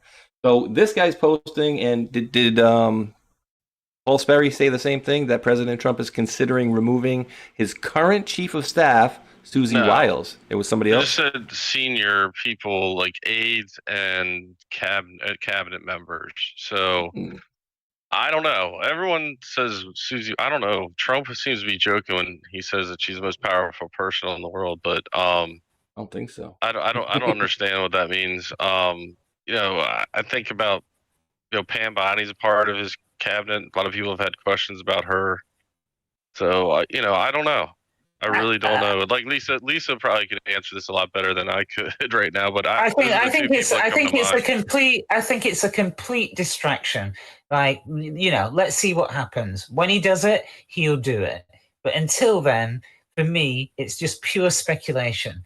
Susie Wiles, because she is the chief of staff female chief of staff from day one, she's been attacked, from what I can see, and at the same time, it's like anything that goes on, it's kind of, oh, it's Susie Wiles, and then it's like, is it really? Aren't people adults and responsible for themselves? But I don't know. I would wait and see. I'm not saying it's not. I'm not saying it is. It's just that I would wait and see. Usually President Trump will let you know, But all of this speculation, it just feels like it's a distraction. It really does. And I'll tell you why. Because everybody's coming out with it on Twitter. It's like, how do you get a narrative going? Well, post it on Twitter. Like, come on, people. Wake up. I want to see her gone though too, because she's too connected to Israel. Apparently, is what the main gripe with her is. But how is she connected to Israel? Which part of Israel? Oh, I don't know. Like, the deep state, that's just what I've been hearing for quite some time. Is that, he's a block, she's a blocker. Even my buddy Ardoc said, and she worked for the big pharma and all of that. But the thing is, it's like maybe. Her history, her professional history, gives her the wherewithal to do that type of job, because of the level. I don't know. Maybe take something. Maybe, yeah, maybe. We'll see what happens. I don't know. Yeah, absolutely, and that's what I'm saying. Just let's see what happens instead of being kind of swayed by social media. Like, let's not go down that route until it actually happens. Oh yeah, absolutely. Because I'm looking there, it says Marco Rubio should go, Bessent, and a few others. It's like, oh come on, what you're talking about is the whole cabinet now. Bessent. No, I like Bessent. I don't like his sexual preference, but I like the dude. He was really good in an interview I saw yesterday on NBC too with the finances. Yeah. He's not a very good. He's very smart, but I think he gets like choked up when he's in interviews. He gets like a dry mouth and stuff going. But he had some really good points, and he backed up President Trump really well on the economy yesterday. Did you ever see the interview when he got asked about the incident with Elon? I'm it was not sure. pretty funny. Sure. It was humorous, but okay. But he's gotten better over time and being more comfortable. It looks like he seemed very uptight. For me, it's more about the job that somebody's doing rather than, like, are we judging him on his performance in the media? Is he doing anything wrong? I haven't seen him put a foot wrong so far. I think he's doing a great job. Absolutely, absolutely. And then with the Treasury. So really and truthfully, maybe that's what we should be measuring rather than, what we think of his Hollywood performance in front of the camera. There's a lot of people that perform in front of the camera, but they're not performing professionally. You know what I mean? And he's definitely performing professionally, and he's in a really tough job. It's a really tough job. Oh, but dude, believe me, I get it. I called into a show one time, and I was on the phone, and I was getting choked, and I'm like, wait, why am I? Oh, I'm nervous. That's why I can't even put a sentence together right now without getting like short of breath. And as I was watching that yesterday, I'm like, well, he's on ABC News in front of millions of people, so of course. But like I said, even though he was kind of a little choked up, he knocked it out of the park as far as the interview. This is longer, and we're only going to play about half of it. So I got a little something here for you guys. Oh, we've talked about this so much, and I'm so happy. Well, yeah, we know it's the truth, but you just can't keep saying it.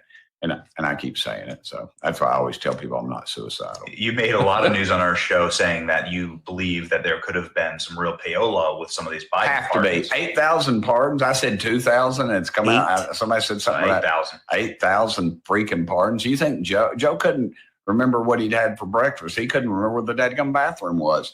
And he reviewed 8,000 files on pardons. Give me a freaking break. This is so shady, and it's just Washington, D.C. It happens every day. That's the thing. It happens all the time. But with Trump in there, we're focusing on some of this stuff. Yeah. And every department is suspect. And you just. That's huge, Mac. You want to start off here because I know you mentioned. No, the other part of the interview was talking about It was, yeah, if you want to. All right, so I'll start it, and then we'll go up to a minute and 30. That's where I started. I just wanted to talk about. I especially wanted to talk about him making the insinuation that they were paid off. But dude, there was 8,000 pardons. Oh my word, that's crazy. That's one click of select all and auto pen. Like, yeah, here's 50,000 a pop. Boom. All right, let's listen to the first minute half. Here we go. Almost 1,000 NGOs, non-government organizations working out of Afghanistan. I had Marco Rubio in committee, and I asked him, we're giving the Taliban 40 million. This is just an example. 40 million a week. 2 years I've been working on this. I got a freaking memo from the dadgum State Department, and they're no friends of mine. They're no friends of this country. If that's the deep state, there ever was one. They have, they've told us that we've given them close to $5 billion. And we're still doing it because it goes to the NGOs. The Democrats fought that amendment that we added NGOs into the bill. Why? Because there's 1,000 NGOs, and you know good and well that money's coming right back to Washington. That's what Elon told us. The paper trail runs right back. Now, can I find it? No, I don't have access to those kind of computers. But that's why they're squealing. They're squealing about it. So squealing about USAID cuts, you're saying that our suspicions are confirmed that the money that's spent at USAID goes right back into Democrat campaign coffers. Almost 100%. Almost 100%. There's still some Republicans, I think, if they are. You know, that's why leadership, they sent somebody to see me. They sent my buddy, and he sits beside me. Yeah, man, some of the chairmen are kind of upset what you said. You know, it's the truth, right? He goes, well, yeah, we know it's the truth, but you just can't keep saying it. And I keep saying it, so.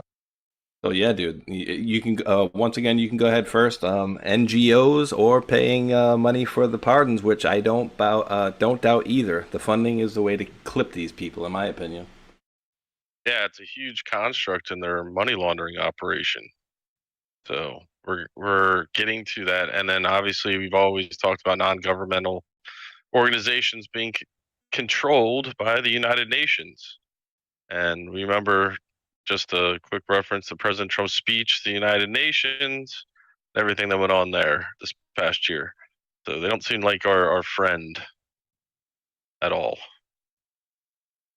Miss Lisa, anything you want to comment about the payment for pardons or the NGOs?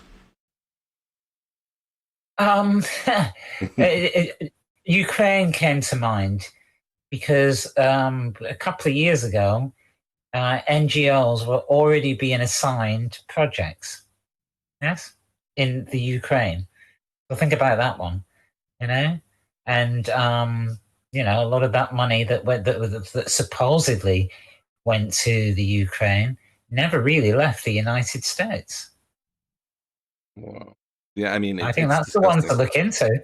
Yeah, absolutely, absolutely. Just great addition to the RICO case. This is interesting too, and I'm just kind of perusing things as we go here, and I was looking up more things for Doge and NGOs and stuff like that, and they basically said they just essentially canceled, you know, a third of $1 trillion of contracts right now, and this is supposed to be new. Let's see. And those are yearly, right? Contracts. Yeah, I mean, they're paid every year, $335 million. Sounds about right. If not more. Yeah, all right, let's read this here. It says, as usual, this is fake news from Reuters. President Trump was given a mandate by the American people to modernize the federal government and reduce waste, fraud, and abuse. Just last week, Doge terminated 78 wasteful contracts and saved taxpayers $335 million. We'll be back in a few days for our regularly scheduled Friday update. And they're saying Doge doesn't exist with 8 months left on its charter. That's what they were responding to. It's just so much money, right? And one of the big funders, in my opinion, is the taxing, right? The federal taxes. How do we have certain states like Florida that has no state tax that seems to be running above the red, but we have states like California, which has a GDP of most countries in the world. That's, you know, they have homeless people everywhere and they can't run their state straight at all. It's all of this money I think that they're using. I think they're slowly but surely taking all the different avenues away from these people that they're using for funding. Okay, we got a war over here. All right, let's get rid of that war. Oh, we got all these different contracts here. We're going to have Doge go through all these. And I bet you there's still so much. I bet you they haven't even just, they dipped their toe into this, so to speak, so far. I bet you there's so much more out there. And I think at the end of the day, the main problem is going to be the taxes and then also the media, right? Because if we can get the media on our side to actually report things as they are actually happening, not in this narrative-based way that they've been doing that's just orange man bad 24/7, we could get some real progress, and we could actually have a majority of the people behind what President Trump is doing rather than fighting him and orange man bad all the time. So I know that was pretty long. But Lisa, any comments on all this with the Doge and the stuff that we just mentioned? Anything at all? No, I'm fine, thank you. All right, that was our show. You guys have a good one. Well, unfortunately, we got some bad news, guys, here. Actually, let's go with some possible good news, possible bad. We'll see. My buddy, let me block the screen for you guys. This is just for what do you call it? There we go. A little aesthetic thing, so you guys don't have to see my screen loading or whatever. So my buddy Mile from Patriot Politics wrote in here. Actually, let's go to this first one first here. Svetlana Lakova says Goodlander was Garland's right-hand woman overseeing the Durham investigation. And don't forget, Goodlander is Jake Sullivan's wife, I'm pretty sure, right? Durham's team uncovered the Hillary planned conspiracy. They got shut down. Now the Durham investigators are back helping Kash Patel and Lindsay Halligan. Miss Jake Sullivan, Goodlander oversaw the special counsel Durham investigation into oblivion. And so that's the story there. And essentially, my buddy wrote, that basically he's back. And then when is this post from? 7/17, grand jury and testimony. So he's bringing back all of the stuff talking about Durham and grand jury investigations in this post in Durham. We believe the monsters who murder children should be put to death. Hell yeah. Remember that, guys. So I won't play that. It's a lot of, but remember this, guys. I will never forget this. Page 294 right there. I'll never forget that. Inspector General's report, initial analysis of laptop, thousands emails. Hillary Clinton and Foundation, crime against children. I will never forget that. But possibly good, possibly bad. Mac, you had your concerns before the show when we were talking a little bit about some of this stuff. You want to lay that out, or you give your opinion? Yeah, I didn't get the chance to dive into it too much, but they're saying Durham actually he helped hold back this information on purpose. So, like in a bad way, not in a good way. Right. Now, I don't know. I need confirmation from, or read a little bit more sometime, which I don't have right now. But there was an article I came across. I can post it down in the chat if you want to review it. But go ahead here. What's your take, Lisa? Well, I remember one of the last things that President Trump said, and it was probably, I think it might have been before Christmas, just after Christmas, just gone. And he mentioned all of the work that Durham had done, because remember, a lot of, even Kash Patel, a lot of what Durham came up with wasn't actually published. Do you remember? Yeah.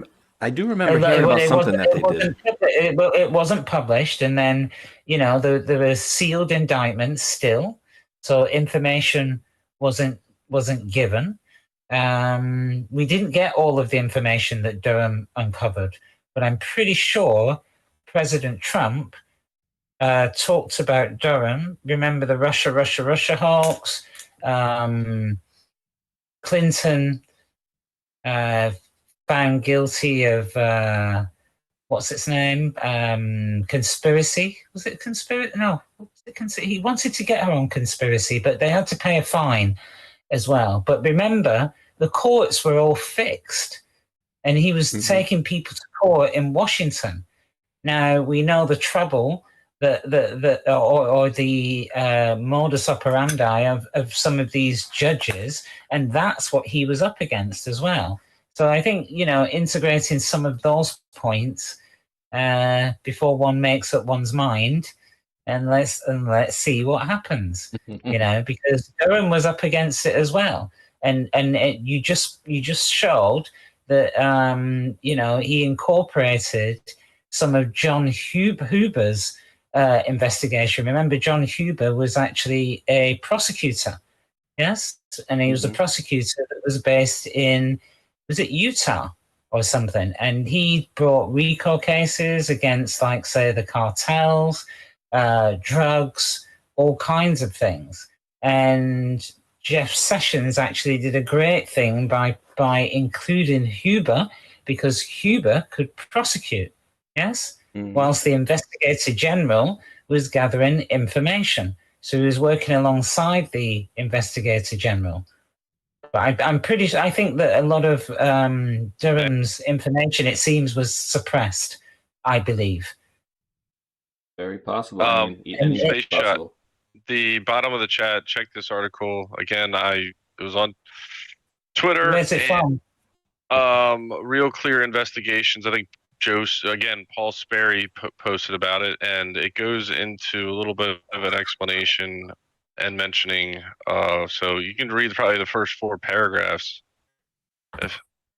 and it gives a perspective. And I don't know which, I haven't looked into this yet. So there you go. Paul Sperry. When Obama administration officials manufactured U.S. intelligence tying Trump to Moscow following his stunning 2016 victory. Oh, we're gonna have a nice handoff of peaceful power, right, Obama? Okay. They had no idea Trump's own political appointees would help them undermine Trump's presidency and his chances of re-election in 2020.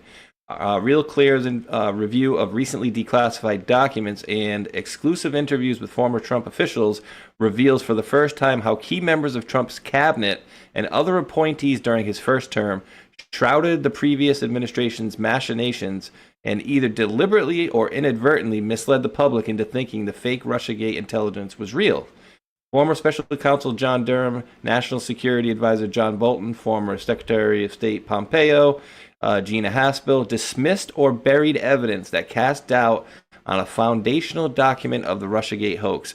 The intelligence community assessment prepared in the waning days of the Obama administration. Here we go. Durham, who was appointed by Attorney General William Barr, stopped the declassification and release of key exculpatory evidence debunking the ICA on the eve of the 2020 election, which has not been reported previously. The ICA helped frame the false narrative, which led to multiple espionage investigations that dogged President Trump throughout his first term, that Russian President Vladimir Putin had authorized dirty tricks to help Trump win the 2016 election. 2018 government review of that document, which was chiefly prepared by Obama's CIA Director Brennan and his National Intelligence Director James Clapper, found that its most explosive claims were based on, quote, one scant, unclear, and unverifiable fragment of a sentence from one of the substandard intelligence reports, according to a recently declassified report that Trump administration and later Biden administration officials had helped keep locked away in a CIA vault.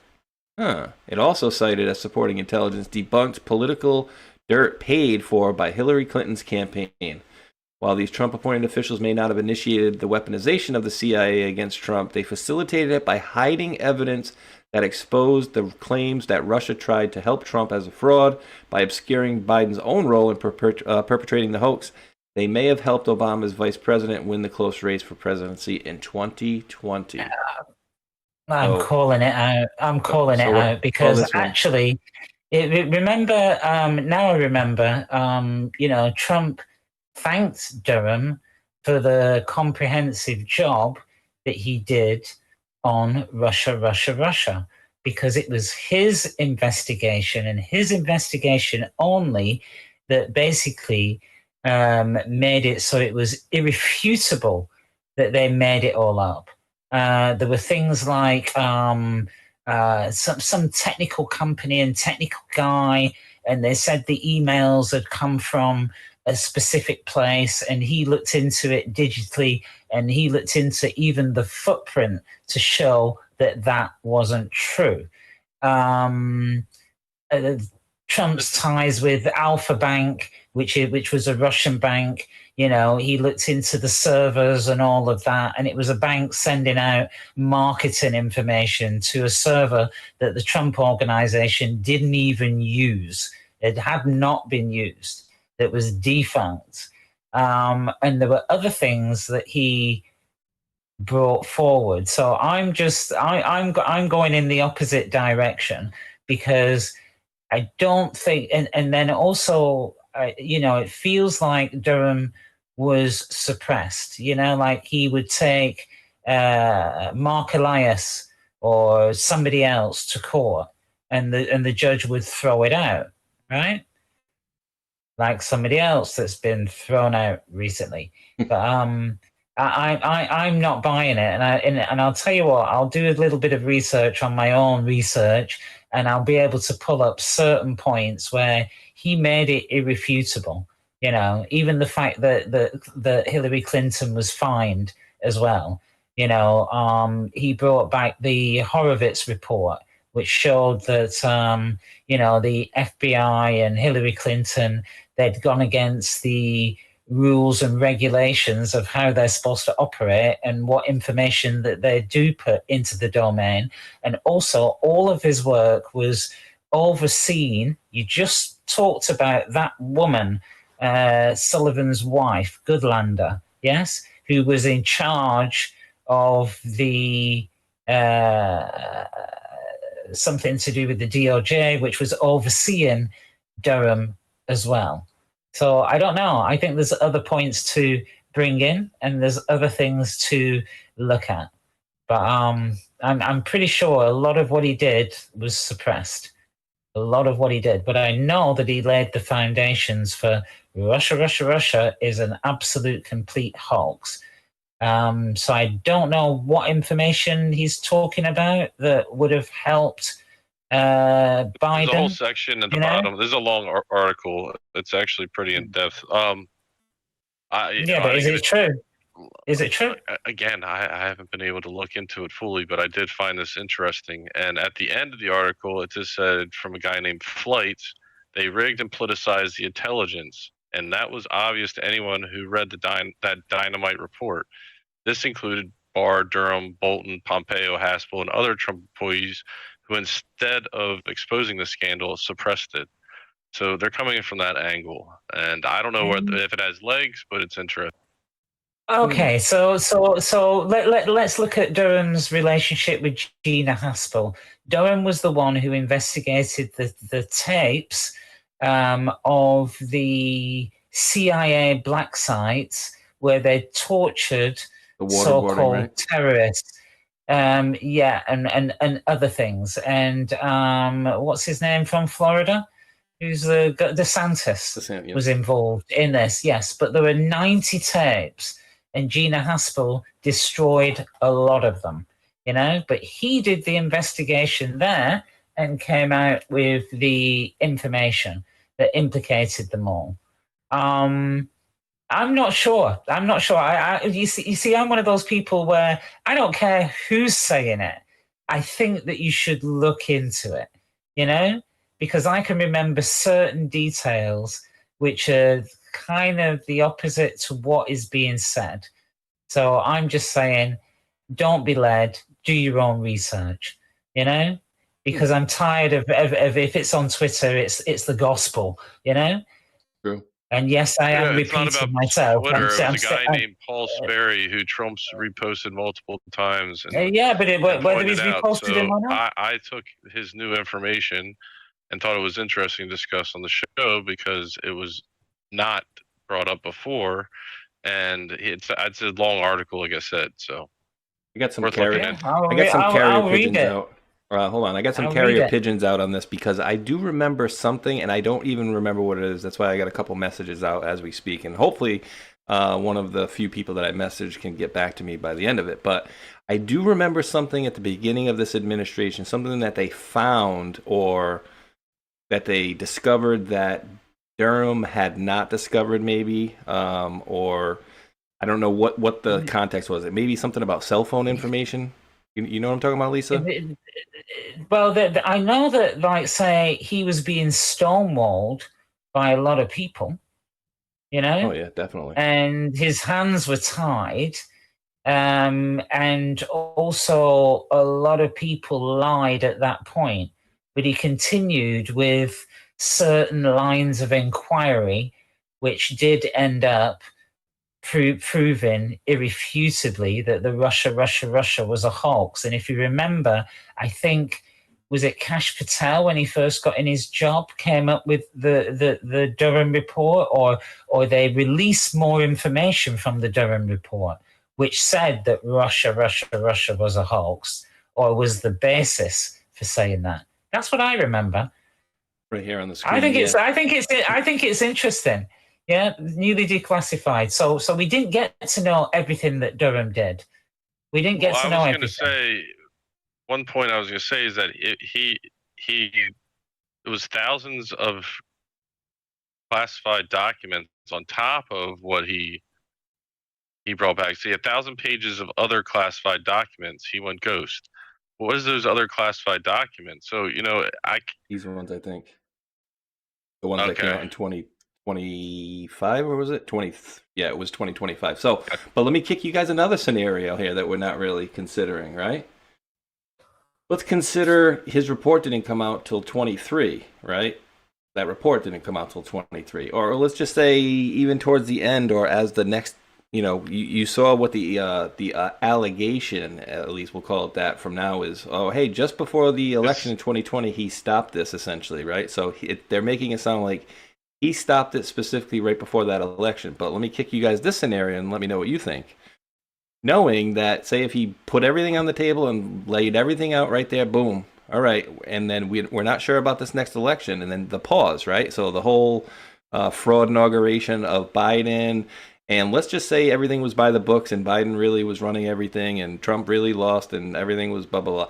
And now it's basically Biden's administration that's going to be running things. So, he said right here, basically Durham specifically asked for that report not to be declassified and released along with other things because he wanted to use it as part of his investigation and prosecutions, or so we presumed. And then this is a former senior person with, Ratcliffe. Of course, never a real name, but maybe they were waiting for a specific time in which they could release this, where some of the judges were gone that were blocking some of the things and some of the people that were running cover. Because I tend to lean more towards, if anybody was blocking the release of this stuff, like, it would have been maybe Barr. Or if they were doing this and it was for Durham's request, that it was due to be released so we could kind of go over it now. Once President Trump had the pause, now he knows who's loyal to him. Now he knows, who would turn their back, stick a knife in his back. So I think that pause was very important. So it may have been purposeful. And imagine trying to bring this to Garland. Well, he's going to do something, isn't he? I just think that it's worth just having a look at an alternative view rather than what you're reading in print, whether it's a long article or not. For me, it doesn't matter. It's still what is the truth here, But there's a lot of facts that I do remember about Durham, and they did bring out the stuff in 2025. Now, his investigation started when? A long time ago, right? And we were only hearing about things in 2025. And that, I think, was when Trump was like, no, Durham did a good job, actually. I know he said it. He said it. Definitely. I feel like there's and I think you're hinting at it. There's something going on in the background. Like, we're getting evidence here. How much was redacted on that? Do we remember? Was it a lot? Oh, geez. I'm probably. It was most like it was all the whole screen. Is there another investigation all separate that encompasses all this? Which I think Hughes hinted at, and Lisa, you've gone into depth about it. So it's interesting. It's coming back around, so it's not done. Remember, Huber wasn't Washington. He was in Utah. Yes. So he had certain powers that Durham didn't have because he's a prosecutor. Yes. and he was brought on as a prosecutor and something else, and he shadowed Durham. But you can see that Durham used some of the stuff that Huber came out with. And when you saw like the Clinton Foundation and child abuse or whatever, that was around the time of Huber. And Huber made a statement about the Clinton Foundation, and it was big, and it's in one of the Q posts, and it's big, and it's very indicting for the Clinton Foundation. He makes a statement. He actually makes a statement on the Clinton Foundation. You don't hear much from him, but it's not that one. No, it just brought it up, and it mentioned Huber and the Inspector General and 470. So 470 people working on it with the Inspector General and Huber and Durham. Look up Q Post 1518. And by the way, when it says 470 people, remember the, what's it called? MLAT, M-L-A-T, which is where, you can work with prosecutors in different countries. Yes? JP or John Podesta, Huma, November. Huber, recent reveal by Sessions, November start. Hillary Clinton panic, deal, requested December. Think Huber. Coincidence. You have more than you know.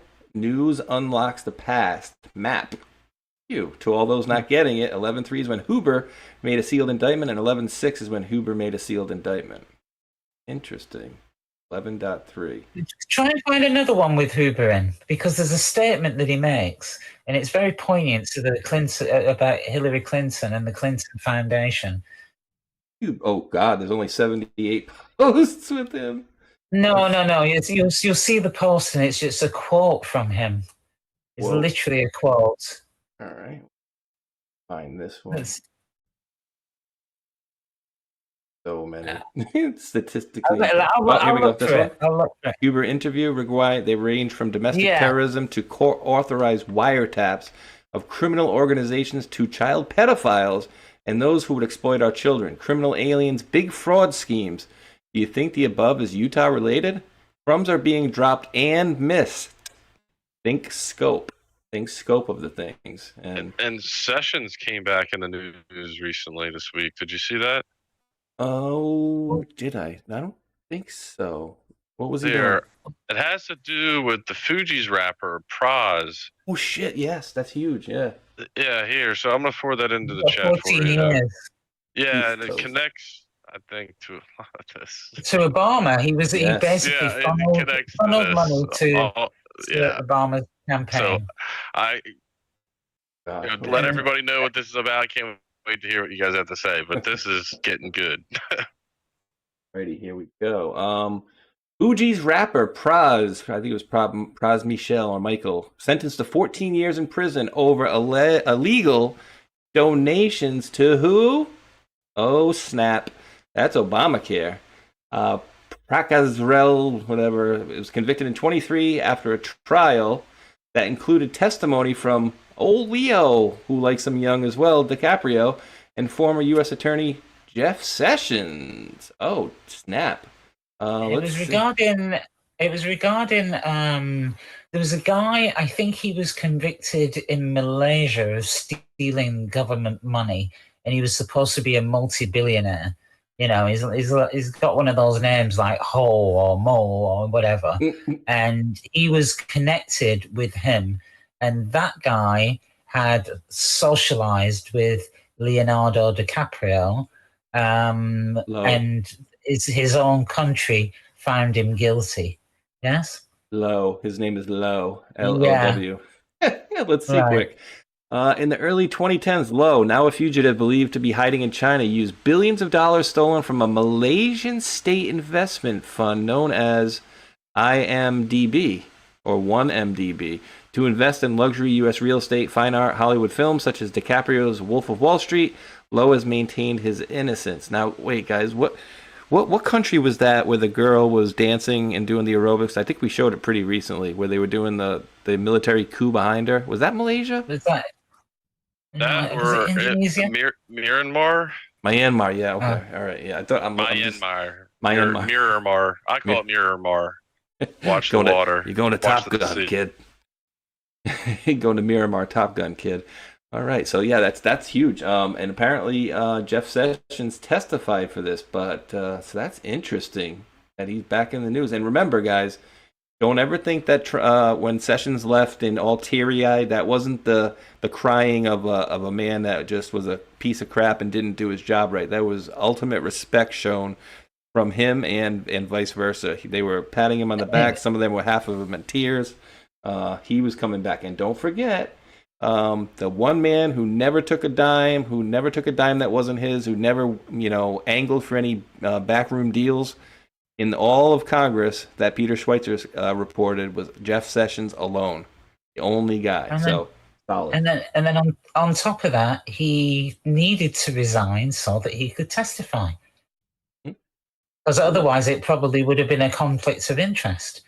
You've got the Attorney General testifying against somebody. It's like, no, he can't work for the Attorney General's office.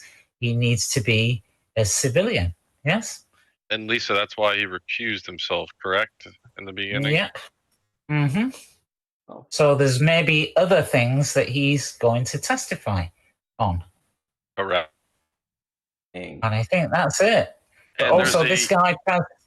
Well, there's a Q plus post 2452 about Jeff Sessions. Might be on here. See, 2450 what? 2452.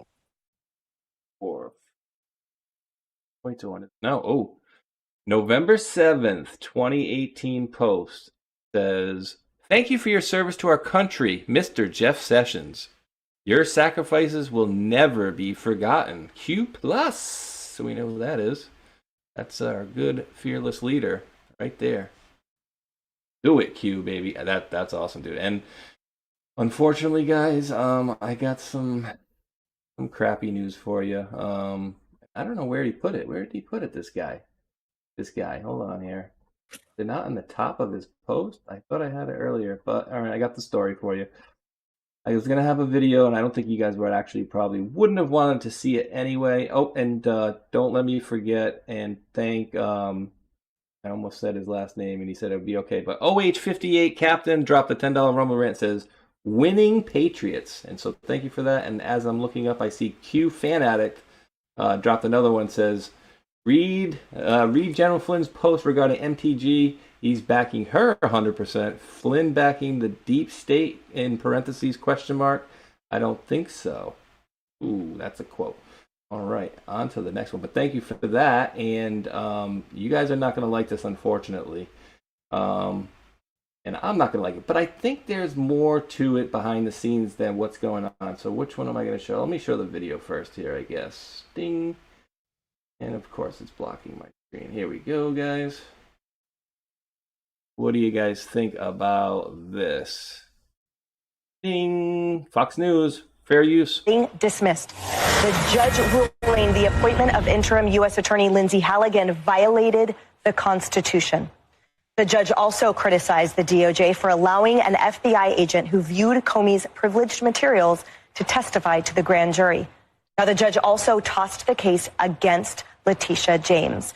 Donna, we are just getting this on the wire. Talk to us about your top line thoughts in this moment.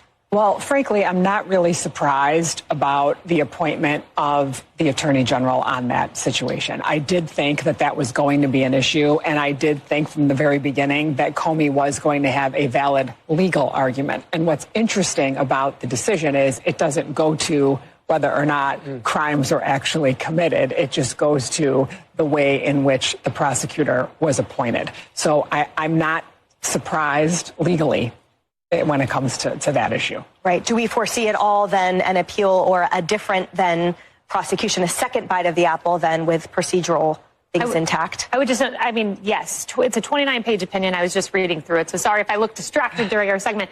It doesn't get to the claim of malicious prosecution that Jim Comey was making. So this is solely the appointments clause, and that's why you have both cases dismissed against both individuals. Right. And it is kind of interesting, though, because All right, so we don't need to hear the rest of that one, but Letitia James and James Comey, their cases were both summarily dropped, and hate to bring up our anti-favorites here, but this was the link that I grabbed, and so might as well talk about it. Federal judge dismisses indictments against Letitia James and James Comey, saying Lindsay Halligan appointment was unlawful. And we talked about this a little bit before, and I always mix this up. It was with prejudice. I believe it was with prejudice, which whatever the result means, it does mean they can absolutely redo the case if they need to. But it all stems from them saying that this woman, Lindsay Halligan, her appointment was invalid. So let's see, Lisa. I guess I don't know who we went to first last time, but Lisa, you're here. And just a programming note for Mac and Lisa, I sent you a message down the bottom. I got a hard stop in 10 minutes. I got to run out the door about another 5 minutes after that. So, but Lisa, comments on the Halligan appointment that basically ruined the case against Comey and Letitia James. Well, the background is that the state voted, and they didn't vote her in to that position, and her assistant got that position. So her assistant was summarily sacked, and Halligan was put in. I'm not sure really, because Mike, you mentioned about, the states being in charge of state business, so they appoint their own, and she was appointed by I think Pam Bondi originally, and then Trump appointed her to the position that she's in. So I have no idea. I'd like to look into it a little bit more on Halligan and her appointment, but I don't believe that she's got, is it a prosecutorial experience or something? That's what they're saying. Yeah. So I thought you could just put in, I don't know. as long as they were an attorney, I thought you could play them, put them in the temporary appointments anyways. But Matt, did you want me to play this, or you want to comment first? Yeah, just a quick tidbit. The two charges, the statute of limitation does run out, I think as of like tomorrow or today. And then the other one is on bank fraud, and that statute of limitation runs out in 2034, which would fall in line with the RICO charges we've been talking about and going over as a conglomerate case of grand conspiracy RICO. Nice. But here you go on the White House's reaction. Well, hey, we covered this the other day, guys. Did you guys know how much older her husband is than her? I knew he was older. Like 30 years. It's 30 odd years. 32 34 years. maybe? 32 years her senior. I'm like, hey, you can tell your kids when you come out, hey, this is grandpa. Oh.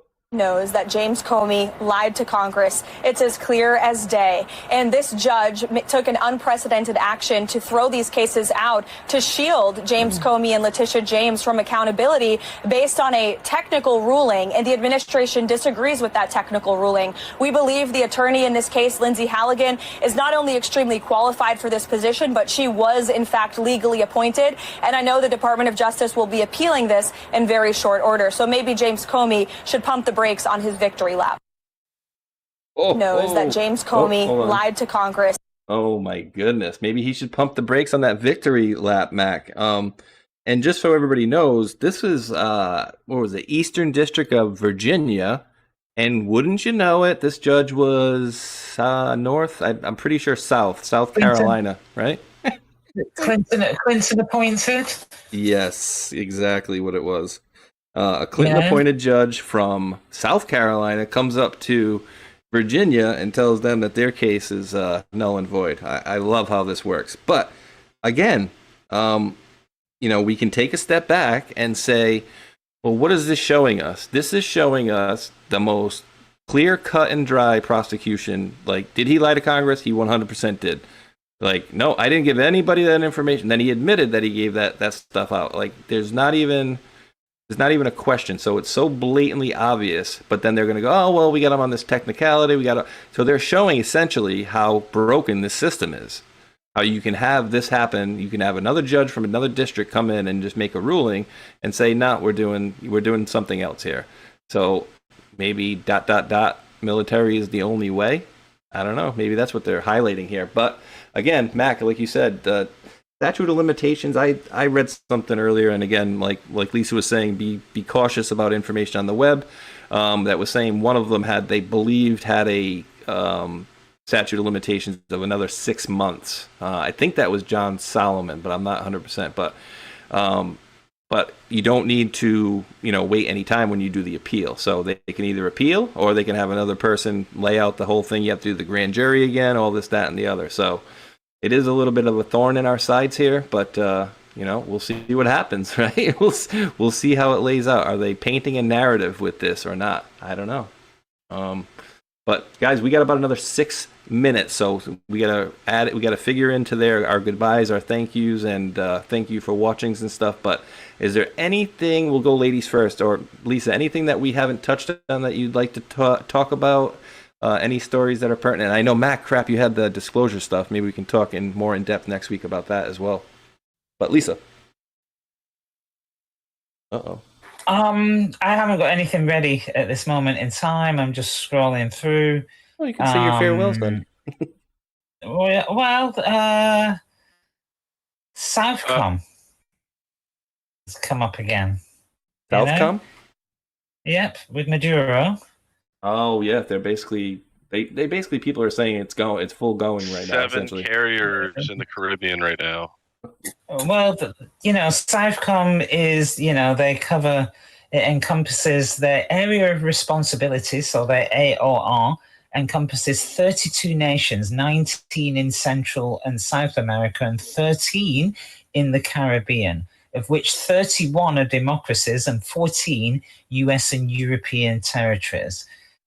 Ages ago, I did a decode, and it was based on what was WMSL, and there was a Q post, I can't remember what, Q post 2914, where it says, where we go one, we go all, so that's the W, and then M, misspellings matter, and then S, sentence formation matters, and then L, learn, period, Q.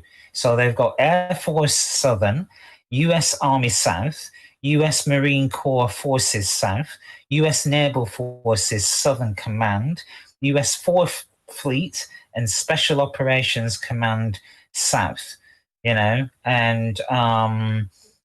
it includes the National Guard, Southcom, leaders from 19 states, the District of Columbia, Puerto Rico, and the US Virgin Islands. They all meet together, and they met, I think, in 2023, maybe, I don't know. But they met in Florida, but there's partnerships with countries in the Caribbean and Central and South America. And very, very, very interesting. Remember, it includes the Coast Guard. Remember that Southcom have been very much involved in stopping the drugs and all of that. And WSML, that's a maritime security cutter, a very large one. And it also means wet mock simulated launch, as in the Gemini Titan rocket, the US NASA. And then WSML also means weapons, munitions, and sensors list. And then, there was a new, I think he's in charge of Southcom. Yeah, Southcom commander. He got put in November 2024. US Navy Admiral Halsey, he took over. And remember, he went and visited the Panama Canal, and they decided that America needs to get more out of that agreement, and China are no longer policing the entrances to the Panama Canal. But very interesting. Very, very interesting. Oh, yeah, we'll see. And, you got the people on the other side saying, oh, they can't do that or whatever. It's like, maybe they should just wait till they come into our waters and just blow them to smithereens. But, hey, these countries are bringing literally, they're bringing submarines filled with, cocaine and fentanyl and whatever. So blow them to smithereens as far as I'm concerned, And just one thing, that when they're attacking these boats, they're in international waters. So it is legal. Yeah, it's fair game, right? I mean, It's pretty much like the Wild West out there, right? There's no cops, or there's no like who's going to arrest you or whatever. Absolutely. So yeah, Mac, couple minutes, buddy. I really do gotta blast in a couple minutes, but the floor is yours for the next two. Yeah. Quick. Queen Elizabeth was a client of Jeffrey Epstein. That was uncovered recently. What? By the House Oversight Committee when they released the Epstein estate files. What? Yeah, the Mr. Gelman. Here, I'll send you the article. So that came about. So that involves, the royals and all this. There's I got something for you there. Talk about election interference, illegal immigration, the climate change crap. Oh my God, dude! I'm just stunned by this one here. I mean, don't be. We talked about it. So if you want to talk about Jeffrey Epstein, it's like and the connections. We know some of the connections to the UK, but specifically, the Queen's banker was Evelyn Rothschild. Evelyn Rothschild, who died of supposed COVID. He was the Queen's banker, and he was married to Lynn Forrester de Rothschild. Lynn Forrester de Rothschild, she was on the board of Deutsche Bank. Deutsche Bank were giving Epstein loans. The guy in charge of Epstein, like the relationship manager, he committed suicide. Deutsche Bank got fined by the US DOJ. Lynn Forrester de Rothschild was also partners in an investment fund with one of the Bronfman sisters who was charged regarding Nexium. She was also the paralegal for the senator in New York, whose seat Hillary Clinton took over when she first got into politics. And also she bankrolled Hillary Clinton's campaign. And she was also involved in the Russia hoax. And her brother, he owns space at Teterboro Airport, where Epstein kept his plane. And was arrested. And then she's also on the board of things like the equivalent of the Protection for Children, the New York Society for the Protection of Children, or something like that. So a huge children's charity. They always are. Remember, Evelyn de Rothschild died, so she was the first person that's not a Rothschild to take a good chunk of their wealth. Wowza. Dude, guys, great show. I gotta literally run out the door with my boy in a couple minutes. But yeah, go ahead, quick. Gotta be quick. For next week, we can talk about the Age of Disclosure. Recommend people watch it. End of it, don't it's going to be up to us is an essential kind of theme here. But very good explanation on how everything, the history, findings, all that stuff. And it could and very probably connects to what Trump's probably doing around the world and making some of these deals, because there's hidden technologies. So can't wait to talk about it. So hopefully everyone gets up to date with it.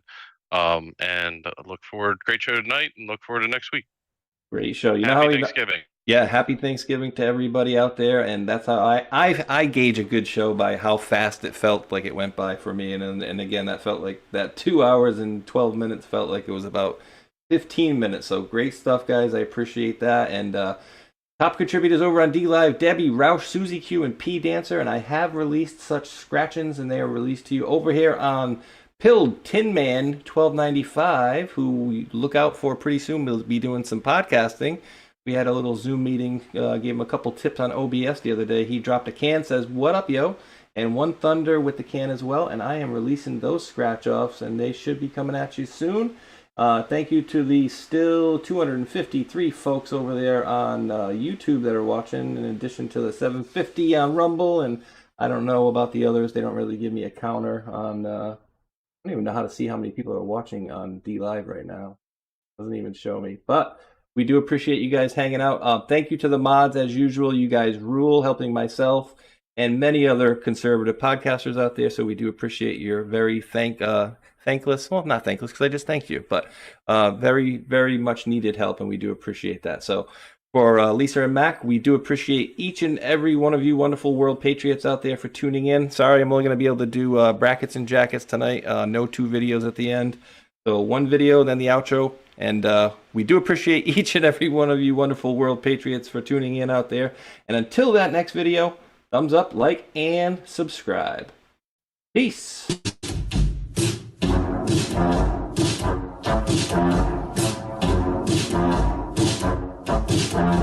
Hello, guys. Something special is happening in here. That's right. It's brackets and jackets. Bringing it back for brackets and jackets. Special Epstein Island edition. That's right, folks. Epstein, Jeffrey Epstein, the man with the island, which is suspiciously close to Haiti. That's right. You see this man, Jeffrey Epstein, is funding lots of people. He's funding lots of people on the street to make sure his shit doesn't get out. That's right. They want the record sealed. And they're paying a lot of people. Epstein's paying a lot of people. Oh, boy. For one, he's got a whole Mossad media matrix in America. And I would bet you anything that Alex Jones is one of them. Prove me wrong. That's right, Cappy's in the portal. Cappy's in the portal. Cappy's in the building with songs about Epstein. It's Breakfast Jackets Epstein edition. Guys, I had some epiphanies today. I had some real big epiphanies about some guys. A big network of guys and spies and lies and liars. All right, think about this for a minute, okay? The guy in Portland, the scientist that just got busted for producing CP, that guy is 1 degree of separation away from Epstein. Epstein, the investor that lives in West Palm Beach, Florida. I know a guy who lives in West Palm Beach, Florida as well. Investor as well.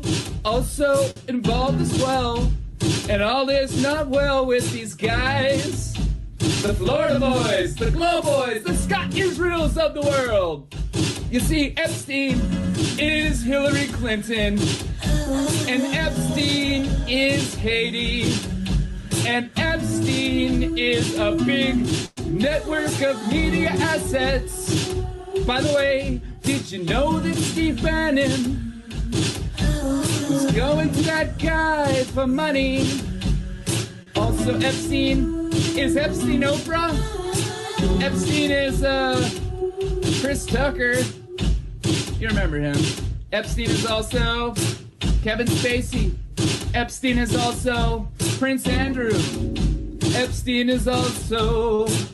Who else is Epstein? Who else is Epstein? Tell me. You guys know? Who else is Epstein? Is Epstein Big Pharma? Is Epstein Bryan Singer? Is Epstein Naomi Campbell? Yep, all of the above. All of the above. Who is Epstein? Epstein is the keystone of a whole motherfucking matrix. And once you pull it out, it all falls down. Dersh was there too. That's right, we're dropping red pills every day. Dropping red pills in the best kind of way. This is brackets and jackets for the denizens of Ireland.